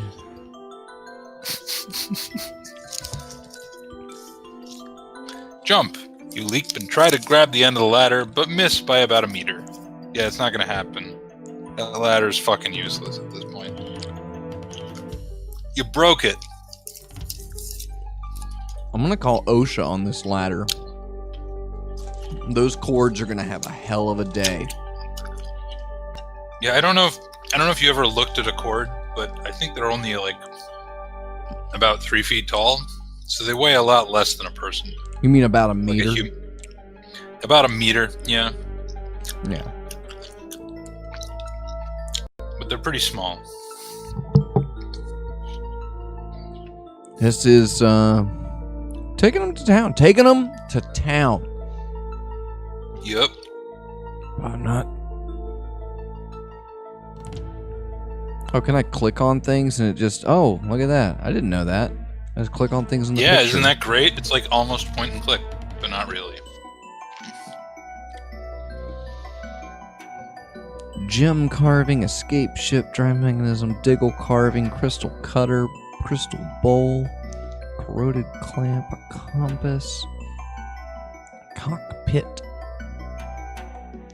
What am I missing out on here, Cosmac? You're not missing anything, man. I can give you a clue. You got to use the clamps to get out of here. You do use the clamps to get out of here? Yep. But maybe not how you think.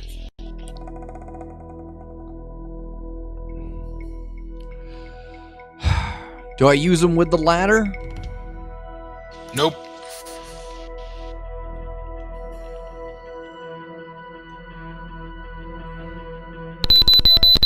Sorry about that. No, I'm not. Well, we have a wall. Is there an ice? There's an ice.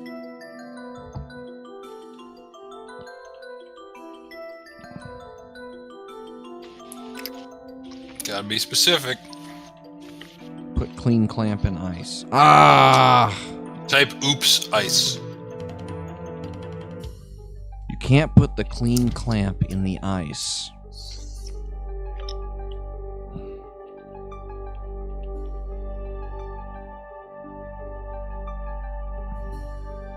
You chip at the ice for a while, but realize the hatch code is hidden under far too much ice to remove without days of work. But it's okay, because you already got the hatch open. Got everything we need out of that. But I'm in a hole. Yup. In a hole with clamps. Magnetic clamps. Magnetic clamps.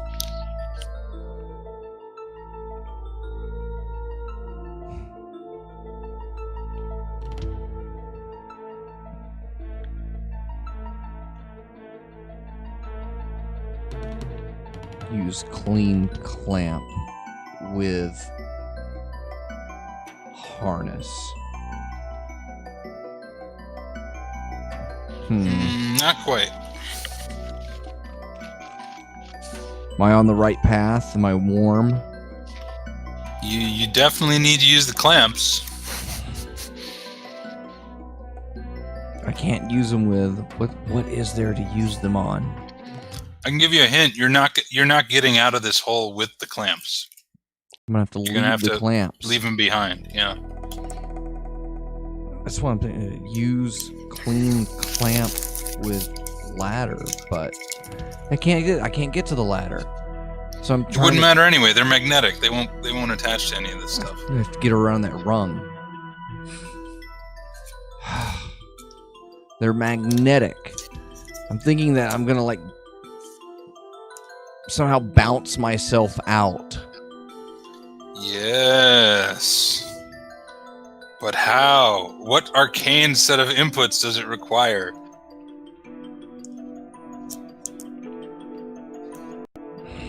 No. You're getting the idea, though.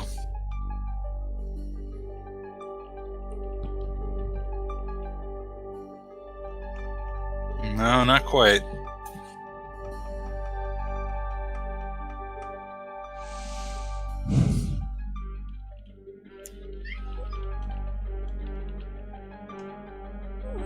No.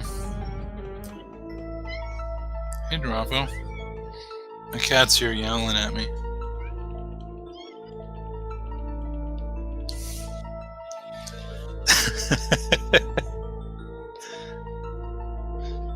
Do you want a hint? Yes. Do you want another hint? I Yes. can tell you what the first input you're going to need to do is. Okay. It's drop clean clamp. God. Or the corroded one, it doesn't really matter. Either Do either one. You set the clean clamp onto the ground, button side down. The clamp begins to hum.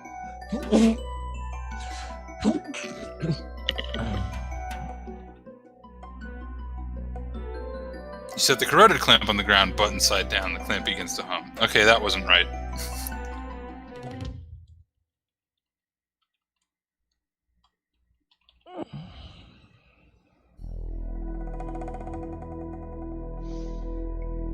There's a blue button and a red button. This one has the blue button, right? The corroded one.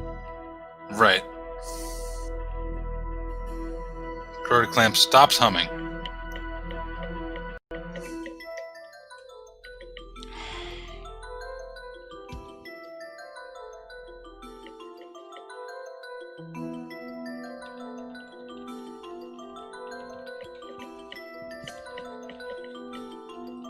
Yes.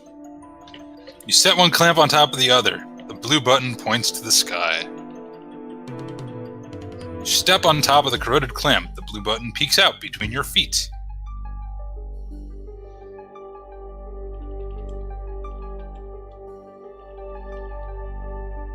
You bang on the blue button, but it just sits there. Yeah, it didn't want you to kick it, I don't think.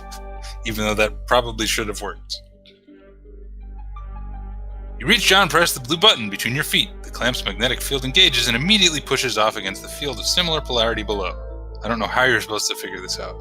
The clamp flies into the air, carrying you with it. It throws you just high enough to grab the ladder. From there, you are able to drag yourself up to the edge of the pit.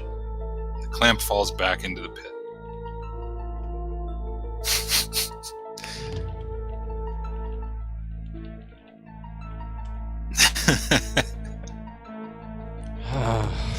That's frustrating.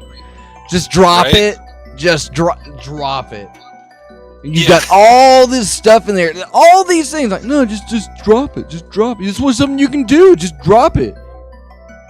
Fuck you. All right. Yeah, I don't know how you're supposed to figure that out. There's no clue that I know of where it's like, oh yeah, these will repel each other if you put them next to each other. Maybe if you'd turned them both on while they were in your inventory, you would have noticed something. I don't know. So anyway, now I think you have everything you need to get into that Hichi rescue station now. I think you needed that pod.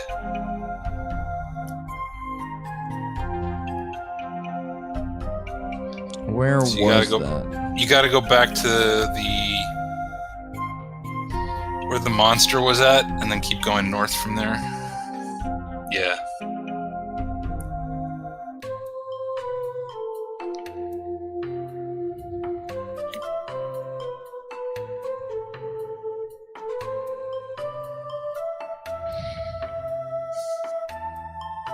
All right. The arrow on the compass blinks rapidly.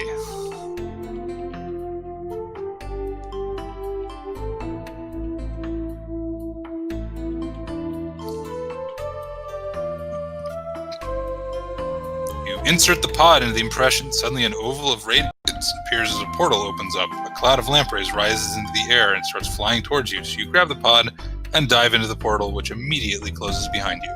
Your score has just gone up by 10. Yay! Here we are in the map room. Tunnels of Heechy blue metal lead west, north, and east from this chamber. The southern wall shows no signs of an entrance, but I can't read the rest of the description because it disappeared. Just do look, or X room, yep. Even though that's where you came in from the outside. Green glowing lines are etched into the north wall above the tunnel. They appear to be a map. Ooh. So useful. They appear to be a map.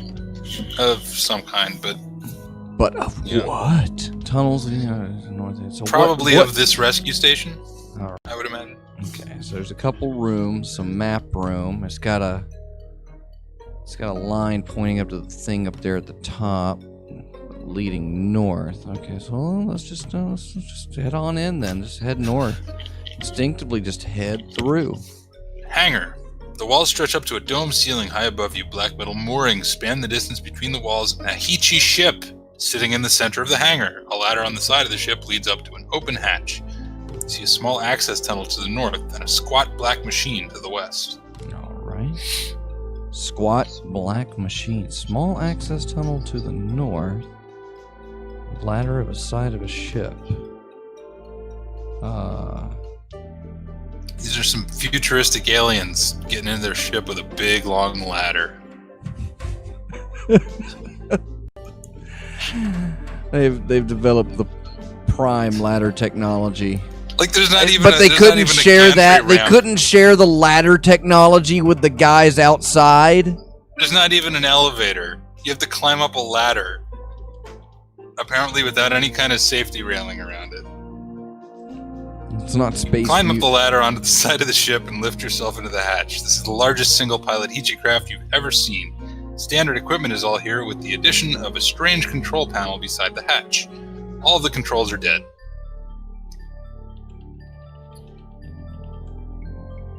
It's a squat, box-shaped contraption with a tiny slot towards the bottom. It's located on the floor next to the hatch. A hollow screen is suspended above it. Much like the rest of the station, the panel is dark.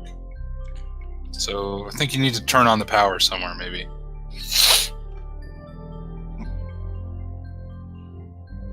What was that thing called?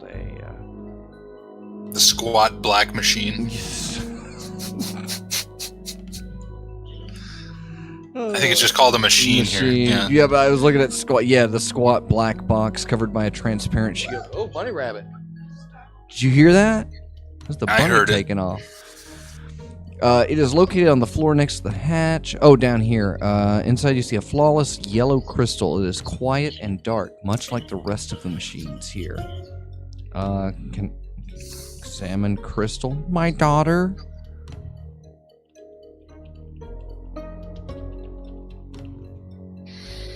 It's a finely cut amber crystal set into a sturdy mounting of dark metal under a transparent shield. The crystal is dark.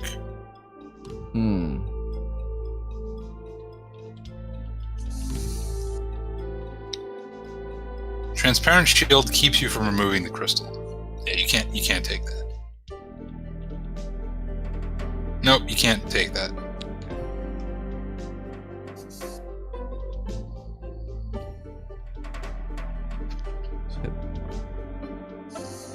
Corridor. You're in a bare corridor. It dead ends to the west, while the eastern end leads back to the map room. Okay, so I could be in that bottom circle oval shape there. Let's head east, see if there's two rooms to the east from here. Machine room. The tunnel from the west opens into a chamber. The walls are covered with machines and devices of every configuration, all of them quite beyond your understanding. All the lights and machines are dark. Something that looks like a portable remote control lies on the ground, perhaps dropped when the Heechy left the installation.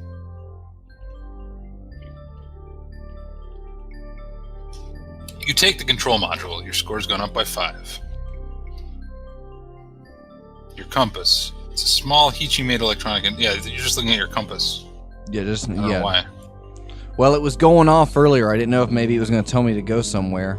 No, I think it just led you to this installation. That's it. And so, yeah, we're pretty much done with the compass now. You should definitely check out that control module, though. That thing is useful.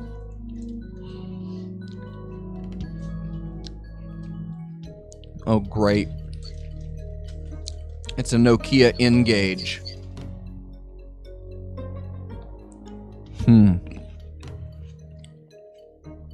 So it's showing you some kind of video feed or something. Nope, can't move from here.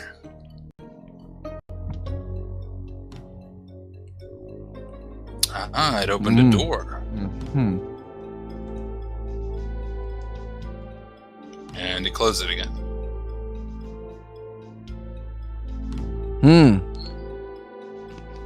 So yeah, it looks like this is a control for a robot of some kind.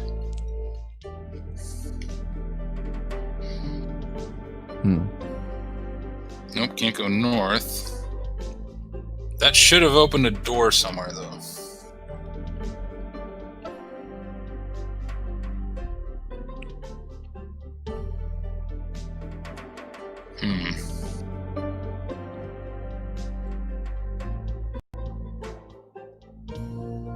Aha! Supply room. In a small bare room, shelves and cabinets indicate the room must have held supplies at one time. The only thing that remains is a strange-looking robot on the floor. You see a robot here. Yep, that's it.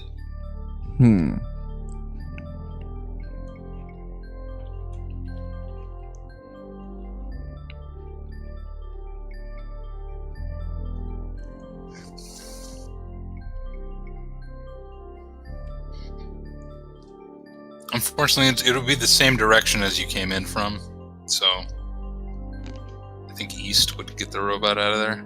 Yeah.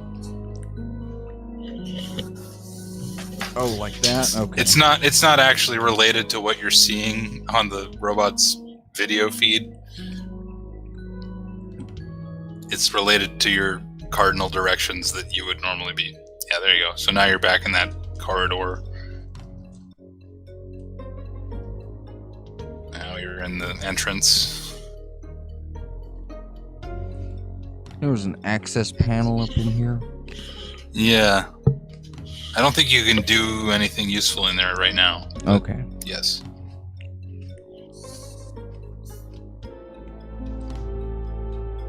Don't forget you have an arm and like a door opener button.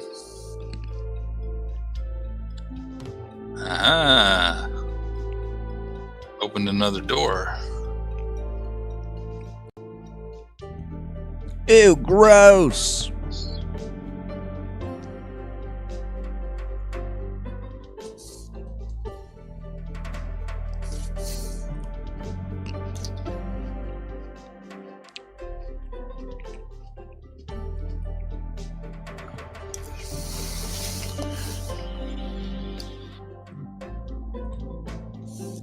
Secret chamber.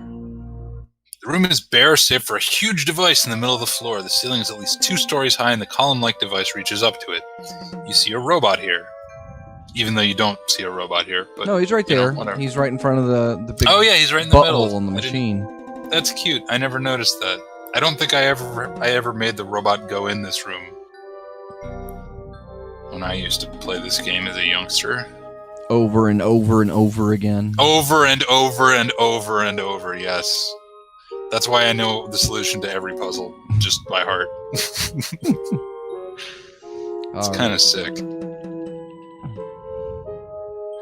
Print looks as if 4 long, bony fingers had been pressed into the metal surface of the device while it was molten, and then removed after it cooled. That's probably not what actually happened, but, you know. High five. Yeah, no, I don't think a robot hand is going to cut it here. Try putting your own hand in there. I wanted to That try might be the more robot. successful. That would have been the purpose of going all this way with the robot. Yeah. Too bad. Push your hand into the depression. Hidden lights send beams of radiance up to the ceiling and beyond. The device crackles with power, and electricity flares inside. The flare travels up the column, followed by another and another. The device is completely bathed in a blaze of white, and suddenly all goes dark. Moments pass. Suddenly it explodes again with the same blinding white light. The process reverses itself. When the last loop of energy has disappeared, you feel the whole building hum with power. In the machine room to the west, you hear a high ringing tone, gradually getting louder and louder. Soon this is followed by a grinding noise and a high-pitched whine. Your score has gone up by 10. If you listen to if you can hear the music, it's starting to like dial up.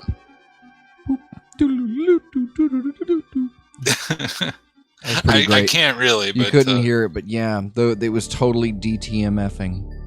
Yep. Okay. So is there anything I should worry about in here? I see screens are on. Well, that screen on the right is going to be important, but not from this location, oddly enough. Really? And that thing in the middle that's sort of broken and shooting lights everywhere is a clue. The Sibian. Right. Okay. It's a Heechee Sibian. You really got to hang on to those. Hang on for dear life. Control module.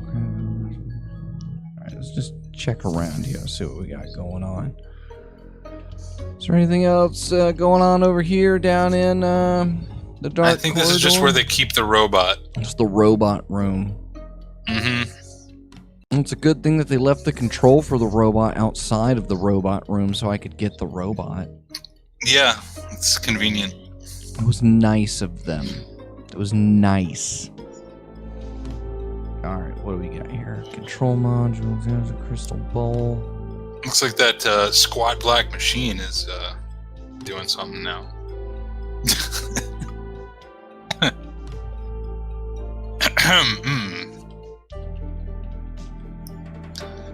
It's finally cut. Some sort of energy beam filters through the crystal, making it glow. Wasn't there that access tunnel earlier? Mm-hmm. Can you go in there? I think only the robot can go in there. The robot can go in there. Right? I guess so.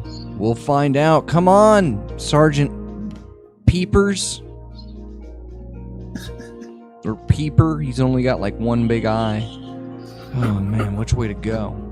West.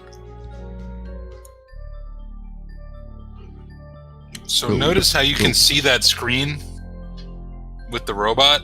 No, I didn't.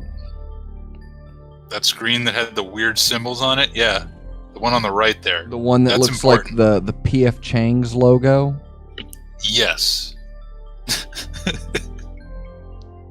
PHT Green Lantern. Well, no, what it Corps. actually says isn't important, but there's a number of different things that can be on there. I'll let you figure it out. Oh, is it some DRM stuff? No, Gotta it's match not. it up with the instruction manual. It's a puzzle, believe it or not. I This game doesn't have anything like that as far as I know. There was a little handheld Carmen Sandiego game at the at the novelty store the other day. Handheld? Handheld, and it had a screen and everything. It was supposed to be your tracker. Right. Yeah. I would totally get one if they would make one that did Where in Time is Carmen Sandiego and have a portable chrono yeah. skimmer. That would be the fucking Yeah. Burn.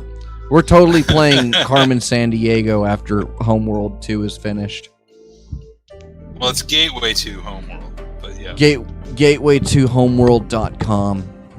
Right. What time is it? Let's see what's going on. It's our election night special. It's It's 8:40. 8:40. Do you know they're doing a show on Free Think Radio right now about the election? I had heard about it, but frankly, I'm just sickened by the whole thing.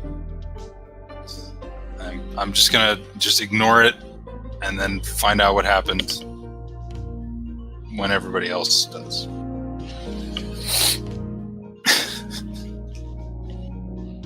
I mean, because what can I do? I mailed in my fucking ballot. I went today. I'm done I with was this. I was actually gonna go and bitch about it.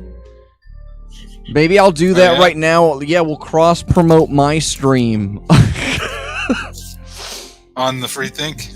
Yeah, be like, no, I'm over here playing. You guys are all talking politics. Cosmac and I are playing video games. Let's call Really it. It's old, live. It's confusing video game. It's 8:40 p.m. So let's see who won the election. Vermin Supreme, he already declared a victory. Oh, that's good for him. Mhm. I was hoping for that.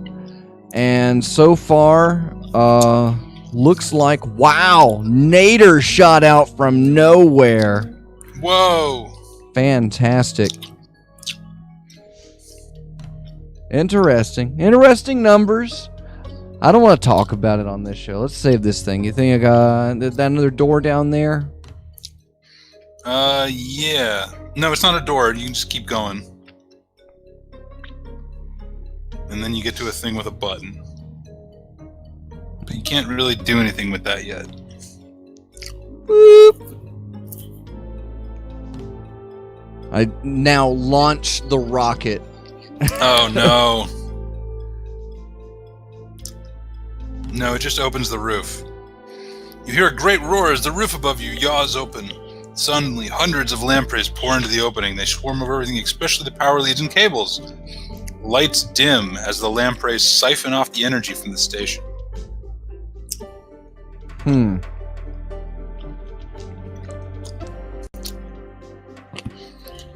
So you're gonna have to get rid of those lampreys somehow, because they're sucking all the power out of shit. Let's close the door. Oh, we can't close the door.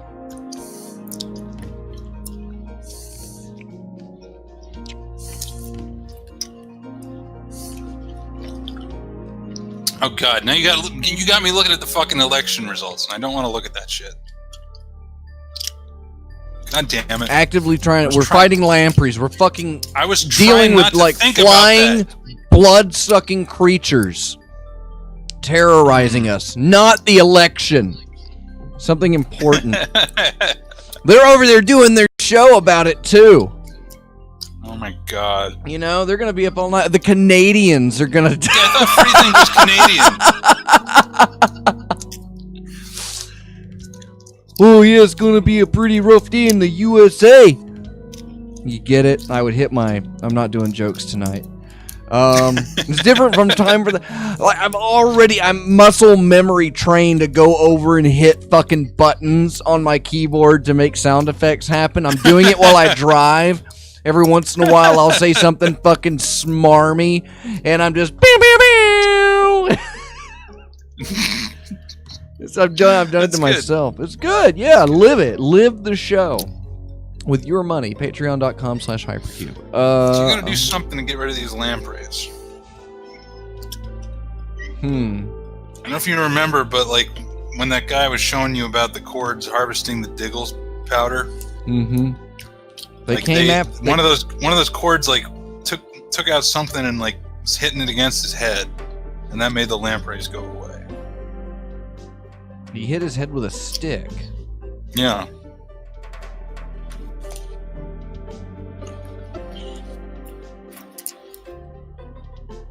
You can't wear the tuning fork.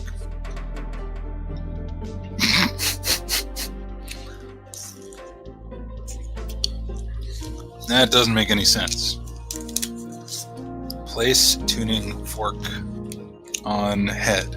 Nope, that doesn't make any sense. I know what you're thinking, but it's not quite that simple. Not quite.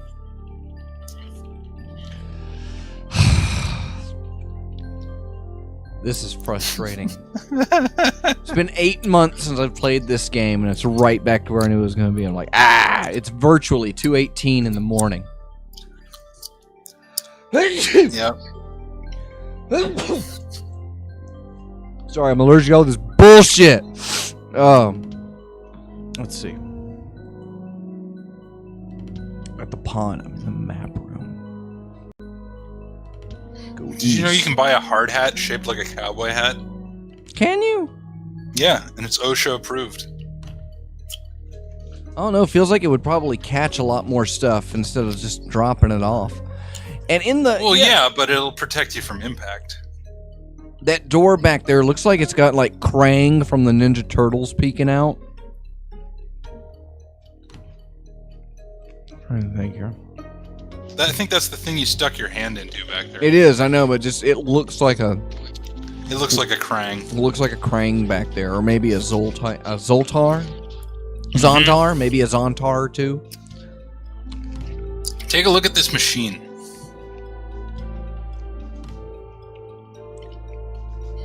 It's a squat black box covered by a transparent shield. Inside you see a cracked yellow crystal. It's vibrating wildly. Whatever the reason, the machine is emitting an unbearable high-pitched whine. No lampreys in here either.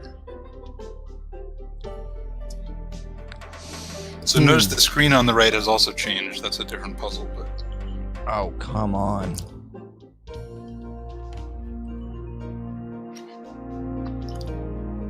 it's showing the green stuff.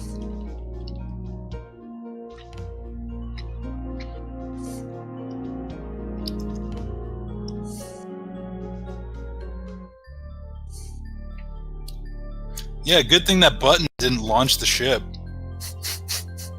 You'd have been fucked.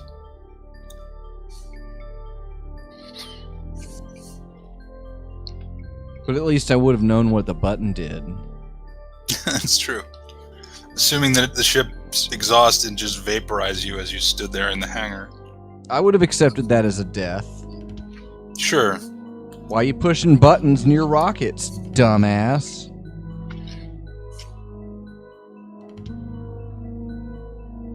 And then it looks like it says fart moj. Fart mosh.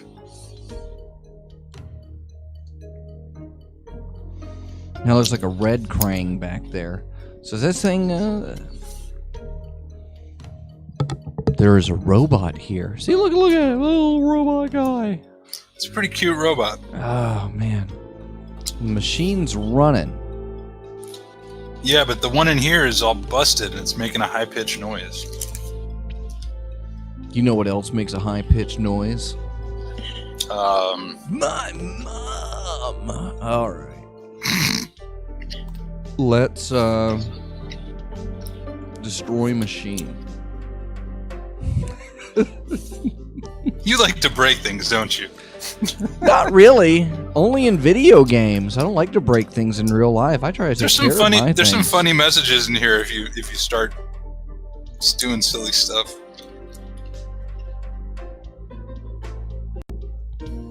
Do I need to stay in this room? I think if you try like play with myself or touch myself, that produces something.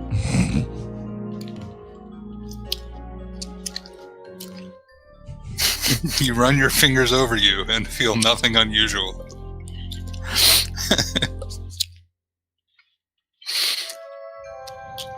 Okay. So it's running.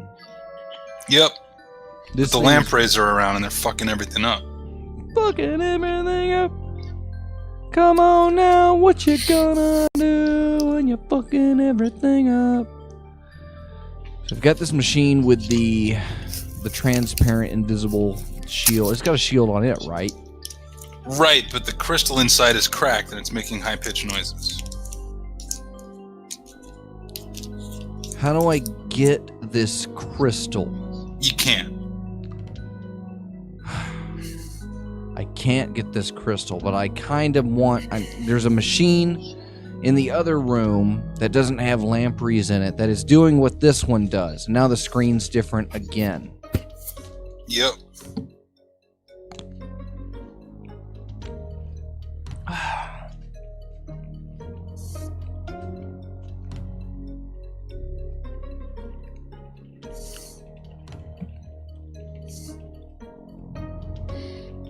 That's just a piece of ice. That's not gonna... The gem carving is just made of ice. I don't think it's gonna help you. I've got some treads. Like, those are the treads on the robot? What is that? Examine treads. What are treads? Yeah, I guess that's the treads on the robot. Yep. They're mildly like tank treads, only smaller.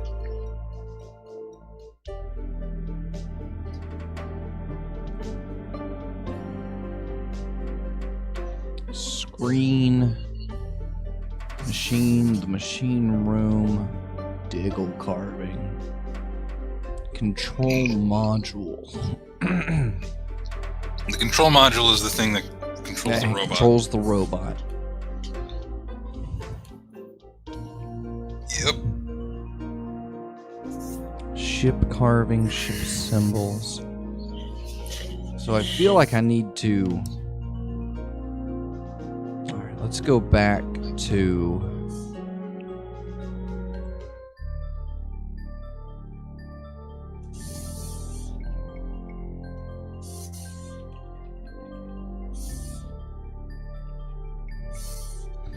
Squat black box covered with a transparent shield with a flawless yellow crystal inside.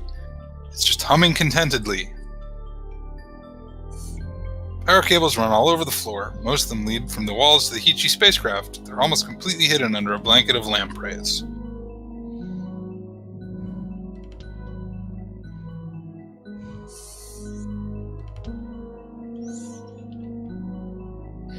Shield set into the top of the machine. Beneath it, you can see the yellow crystal. You can't get through that shield physically. Like you're not gonna break that. Do I have what I need? Yes. Okay.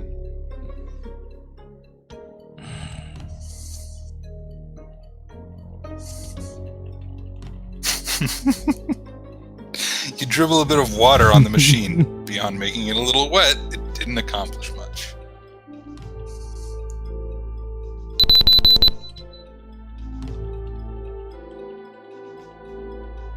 Okay, put the ship carving on the machine. Nope, there doesn't seem to be a suitable place to put that there.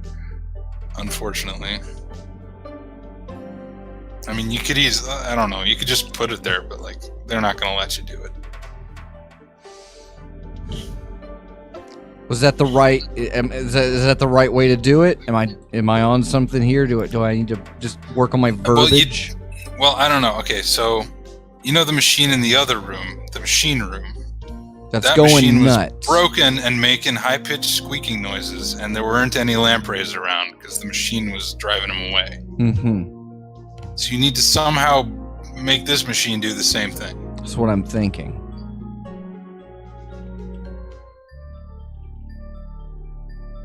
Bang on the machine, but it just sits there. Oh, same response.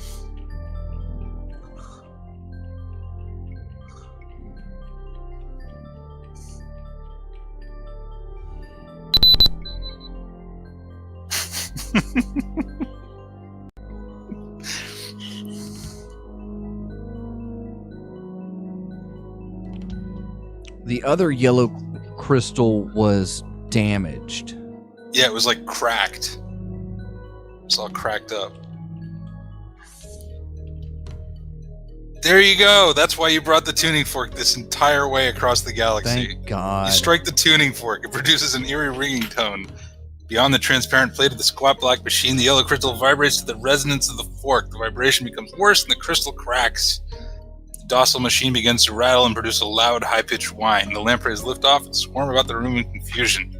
The noise drives them away and they leave as one through the open roof. Your score's just gone up by 25.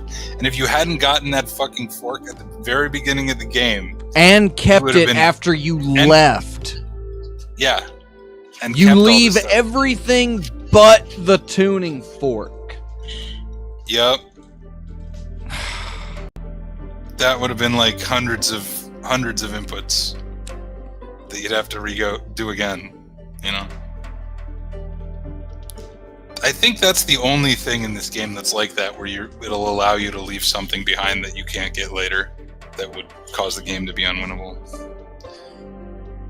Okay, great. You got the power back on. You're in the ship. Now you just need to figure out how to launch it.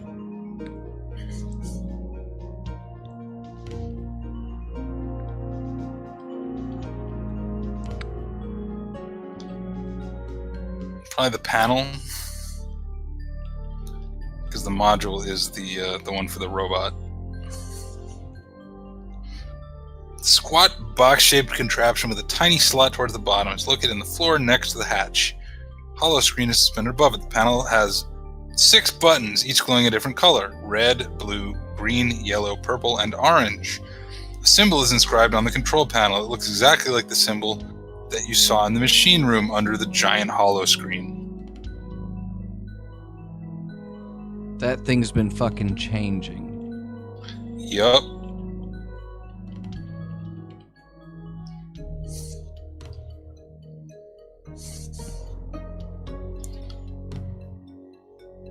He fart mosh. But what color is it? It's red. It's a red he fart mosh. Are you sure? Well, push the red button then. Maybe that'll work. Well, the screen was red because I was looking at it as the robot. Right. The robot does not have a color camera on it, unfortunately. Nope, that didn't work. You push the red button, goes in the panel, and stops. Something grinds behind the panel, but it sounds wrong. Yep, you pushed the wrong button. You didn't just, we didn't just kill the game, did we? No. You get to mess this one up. There's no consequences.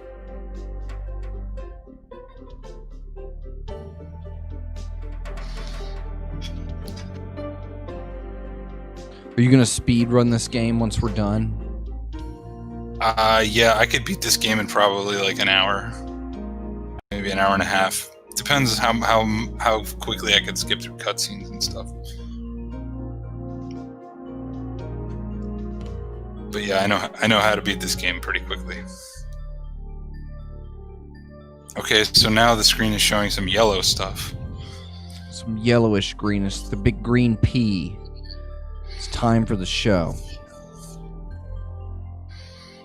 It was different earlier.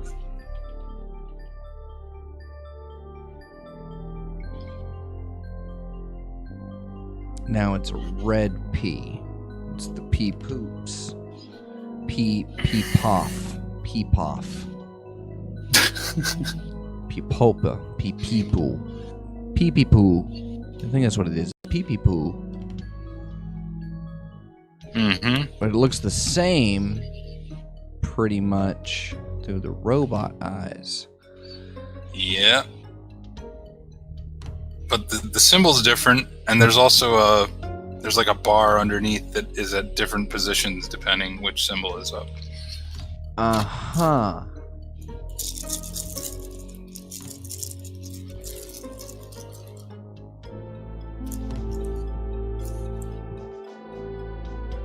The robot can see that bar. Mm-hmm. Okay. This is another instance where you're probably going to have to make some notes. Oh my god. Although, actually, if you're lucky, sometimes you can just guess this and get it right.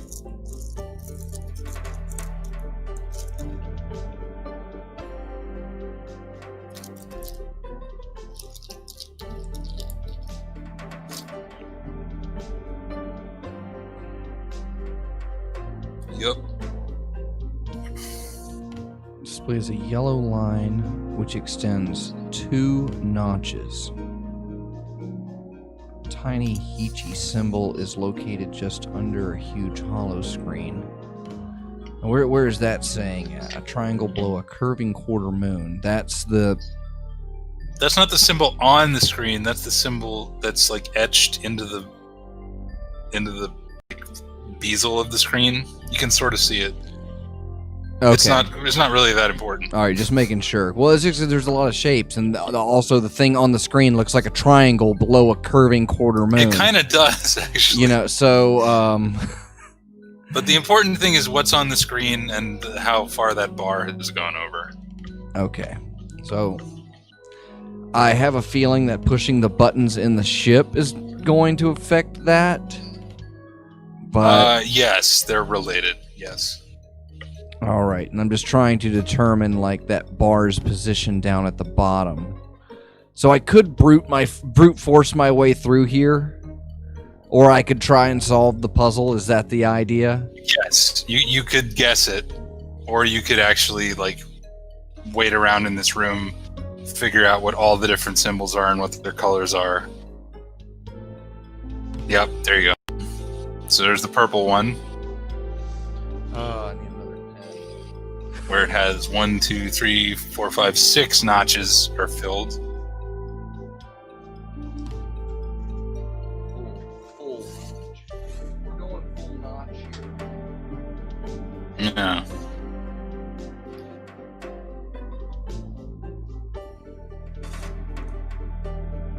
This is all I've got. I've only got a Sharpie on this pad. Mm.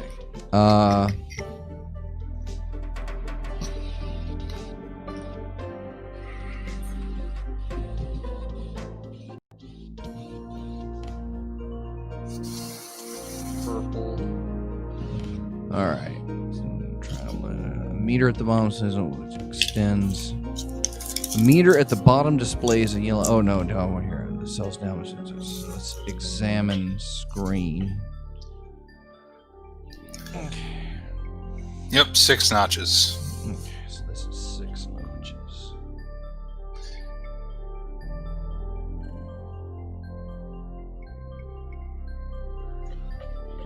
A tiny Heechee symbol is located just under a huge. Okay, blah blah blah blah blah blah. Purple characters, 6 notches. I put the. So let's just wait again then. Sorry, you got red and there's 1 notch.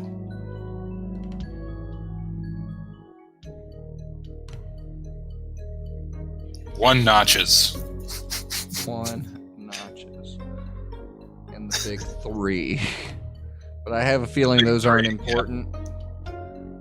You're kind of telling me what's important is the color and the notches. Yeah, pretty much. I mean, the symbols don't really mean anything. They're just there to look different. Making sure. So So you orange. got an orange line with 4 notches. Yeah. That's a 4 notcher. Yep. Okay.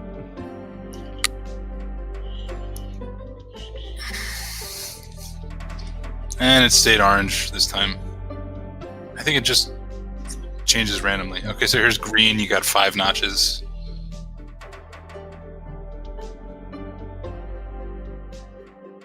Okay. So you got blue with 3 notches. That's 3. I believe so, yeah.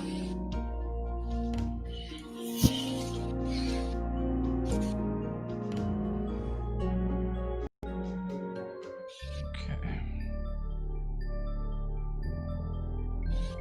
And you're back to orange. I think you have them all now, right? We've got purple 6, red. Everything except 2, I guess, which should be a process of elimination. So red, orange. So I guess if there is a yellow, was there a yellow? If there is a yellow, 2. There was a yellow one, yeah. So hopefully we're right on that. So it seems like it's kind of counting down. It's just switching sort of randomly between them.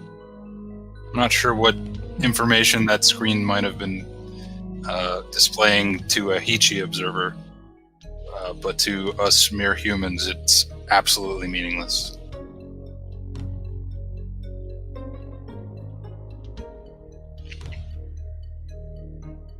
All right.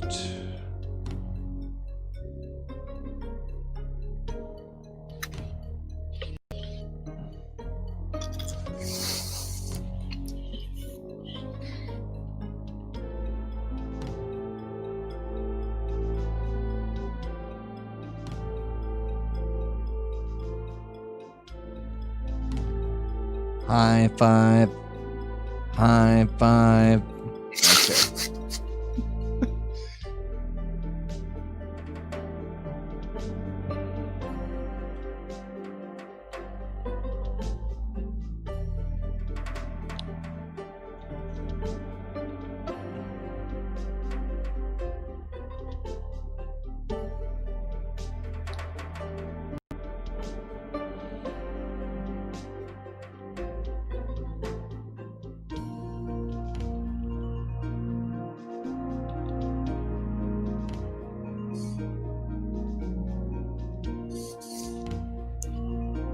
Yep, still at 5 notches.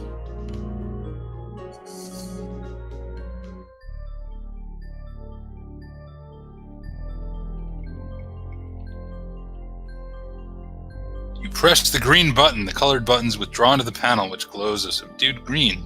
Some piece of machinery clunks into place behind the panel. Metal moorings attached to the exterior of the ship fall away, and the hatch slams closed. A rumbling spreads from the floor, and the ship lifts off. Your score has just gone up by 50. All right. Yay! We did it.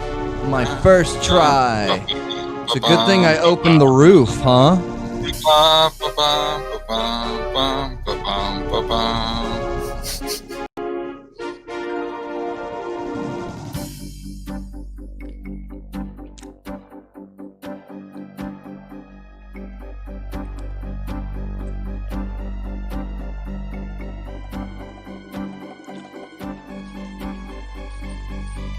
You'd heard that some Heechee ships were targeted to orbit black holes.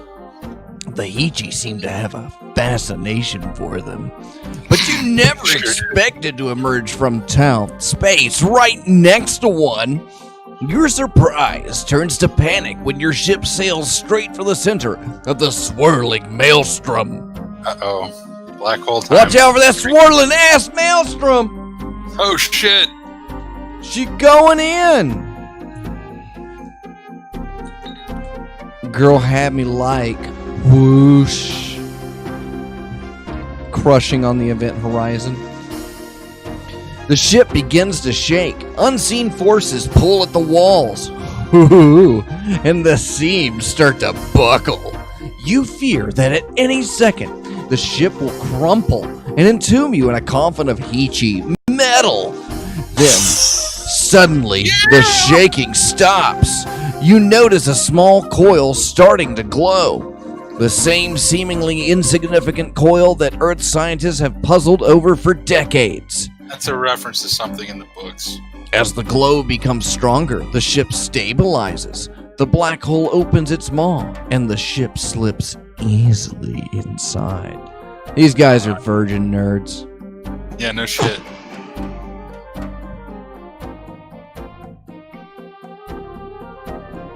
As you leave the event horizon beyond you and come out into the core of the black hole, the space in front of your ship is ablaze with light.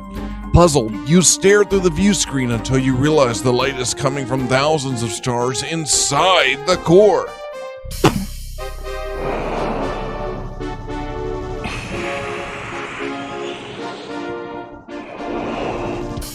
It's like the bottom of the city from Close Encounters of the Third Encounter. Before you can collect your thoughts, the ship dives into an entry path towards a nearby planet. The atmosphere buffets? The atmosphere buffets the atmosphere buffets the ship for a few moments. Then the ride smooths out as you sail over It's not an all-you-can-eat city. buffet. It's just a momentary one. It's a buffet. A city that is... you must be Buffy. A city that is unmistakably peachy. The ship drops into a long vertical tunnel. These are... Yeah. Come on.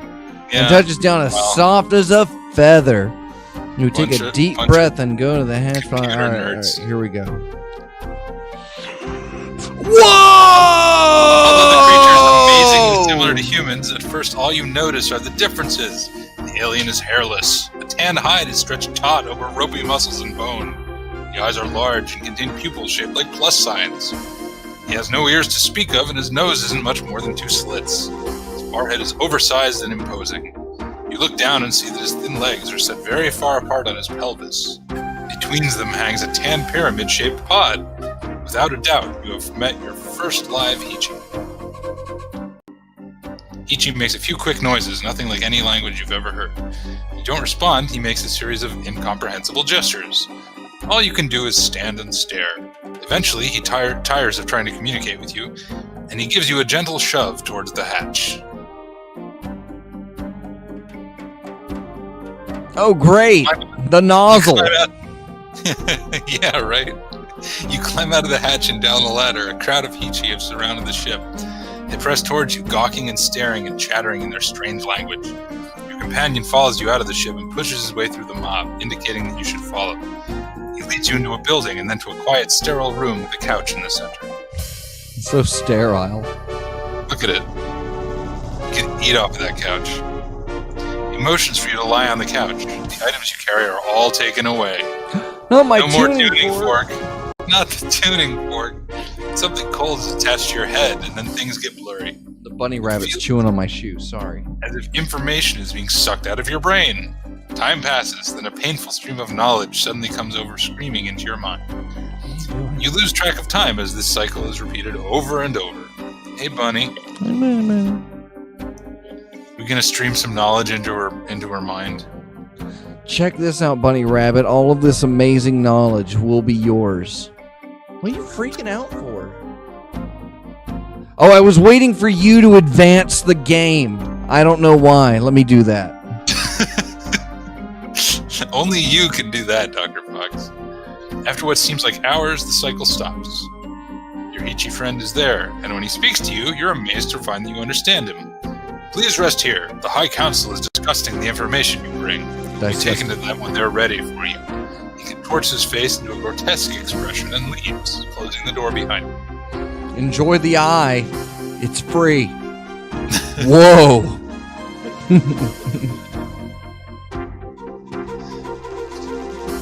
Within the hour, he returns and escorts you into an imposing room.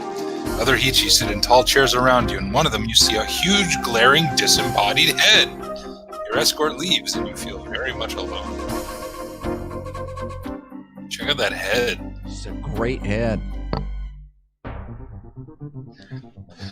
creature directly in front of you speaks. Welcome, human. My name is... Welcome, small This head. is- I am first seat of the... Welcome, small heads. I am first seat of the council. He gestures to the disembodied head and says, To my right is Fogram, representative of the ancient ancestors and advisor to this council. The head continues to glare at you. Thesis smiles nervously and turns to his other side. To my left is Convergence, second seat. Convergence tilts his head towards you and smiles in a startlingly human fashion. He continues, We're delighted to discover another sentient race in the galaxy and welcome you with open arms. However, you bring disturbing news. It seems that members of your own race travel to the very home of the foe, the assassins you call them, in order to summon destruction upon your homeworld. We do not understand this behavior. That you seek to stop them, however, we do understand. The huge head of Fogram breaks his silence and cuts in. You wish to intercept these terrorists. You wish to follow them to the very heart of the foe, yet you carry with you the knowledge of our location. You know what the foe will do to you?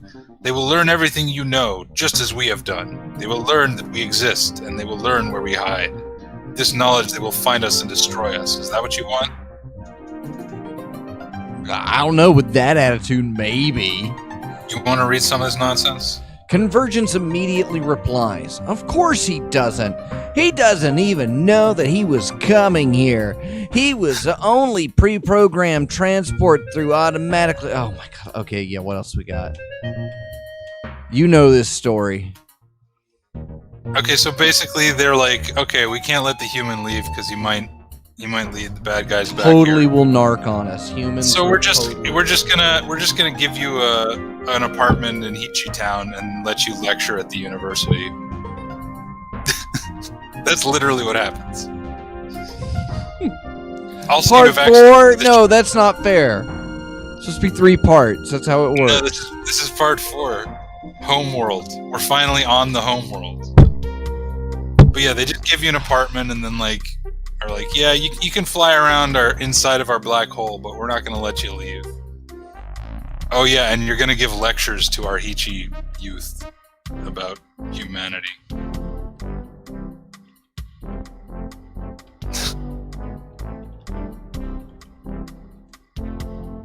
Totally ripped off. Alright, so let's see. What's ripped off? I am. I can't leave, and I have to sit here and plan PowerPoints all day. Right. Check out the Windows logo on your computer there.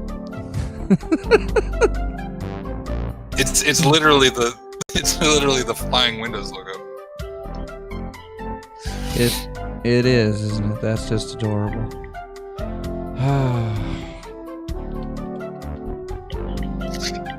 Call Bill Gates. Nope.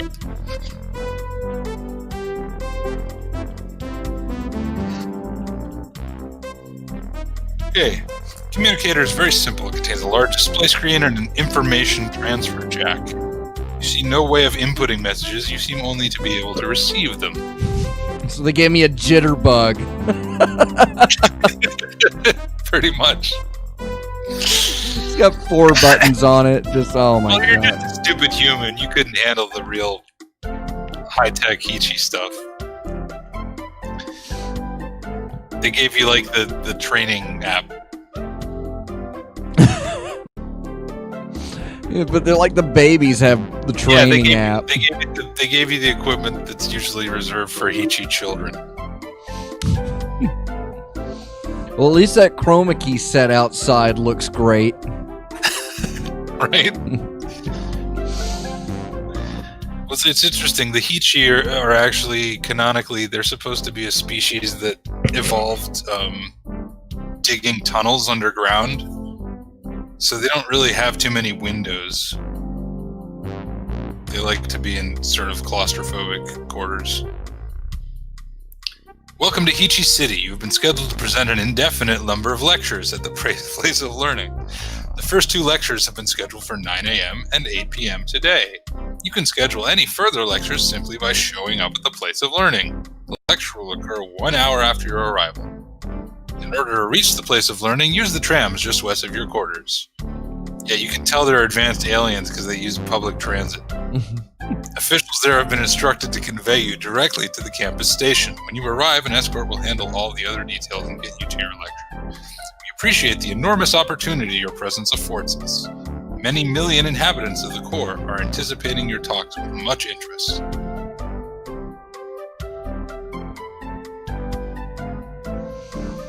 All right, well then let's just jump out window. There is no window here.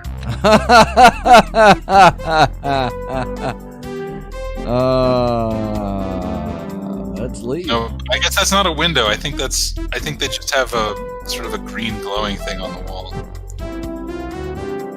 City streets. The Heechee, although friendly, keep a respectful distance from you when you start waving your arms around menacingly. Fucking lunatic. What, you wouldn't start fighting back? You just sit back and just be a fucking TA for the rest of your life? They're pretty peaceful people. Think of it this way, like when they found another alien race that they thought could destroy them, they went and hid inside of a black hole. So they're kind of cowardly, are the Heechee. They don't like conflict.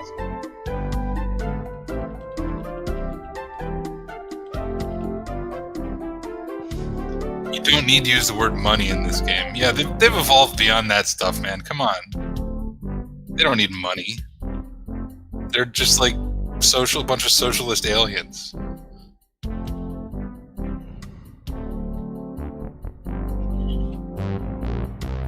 On the city streets of Heechee, where this same guy keeps reading this book. On the city streets of Heechee. Yeah, what do you suppose that thing is he's holding? Is it a laptop? It's a binder full of Heechee women. A printed newspaper? Seems kind of weird for an advanced alien species. There's a large set of doors to the east with a sign that reads Place of Seeing above them. Oh, now you're in the hangar again. This room is a long vertical tube that reaches up to a dark sky far above. A variety of spacecraft ring the tube, mostly accompanied by their Heechee pilots. Your ship sits in a berth to one side. So this is your ship now. They gave it to you as a gift. And you can use it to get from place to place within the black hole. Oh, Lord. How much more of this game is there? I'd say we're maybe 2/3 of the way through now. 2/3 now, so there's like a part 12. There's like we're on part 4, right? Mm-hmm. We're 2/3 of the way think- through, so there should be like part 4, and then a part 5, And then a maybe part- 6. maybe a part 6. And I think that's it. Oh, Yeah. crap.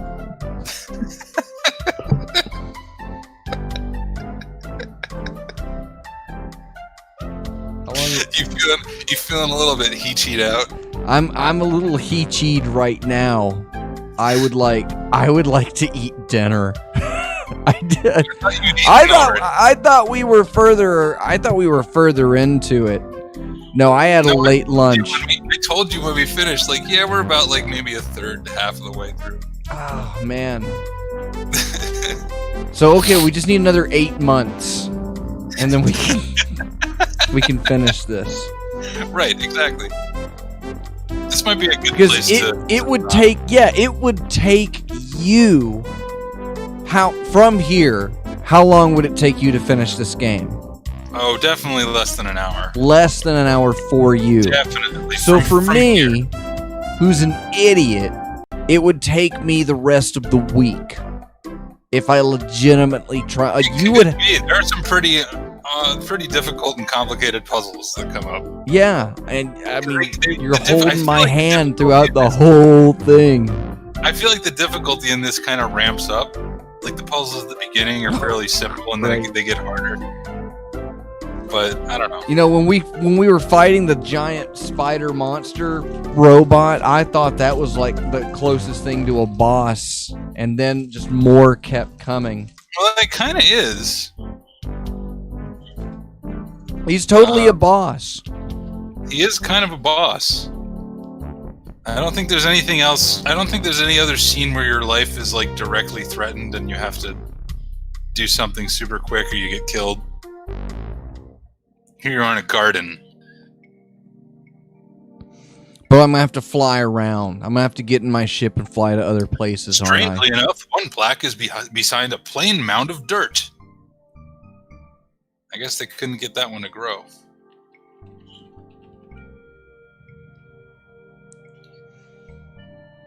How long have we Plaque been is stuck in going? the ground next to a mound of dirt rather than a plant. Perhaps the display is new, or maybe it's just unsuccessful. I just want to let you know I'm getting a text, and the election has been called for Roseanne Barr, ladies and Oh gentlemen. my god. What a total just out of left field. Absolute upset. I love it. Landslide. It's like getting deep into how long have we been playing this game? I have to look at the timer because I need a Too break. fucking long. Because I would like a soda, and I'd like to grill a chicken on my griddle. And Go for it, man. We can finish this crap later. Just don't forget to save. I think we will save as beginning of part 4. Okay.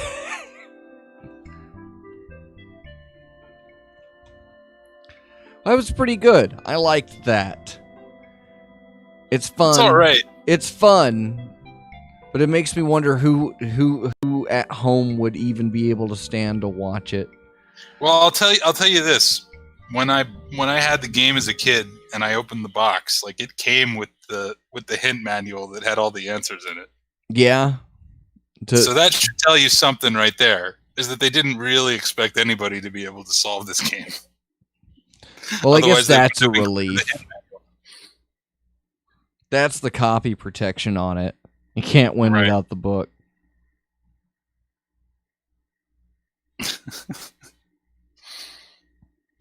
All right. All right, man. Are we I'm done a- with this stream? I think Are we I'm gonna calling it. end later? I'm gonna call it. And thanks for sticking it. How far did this go?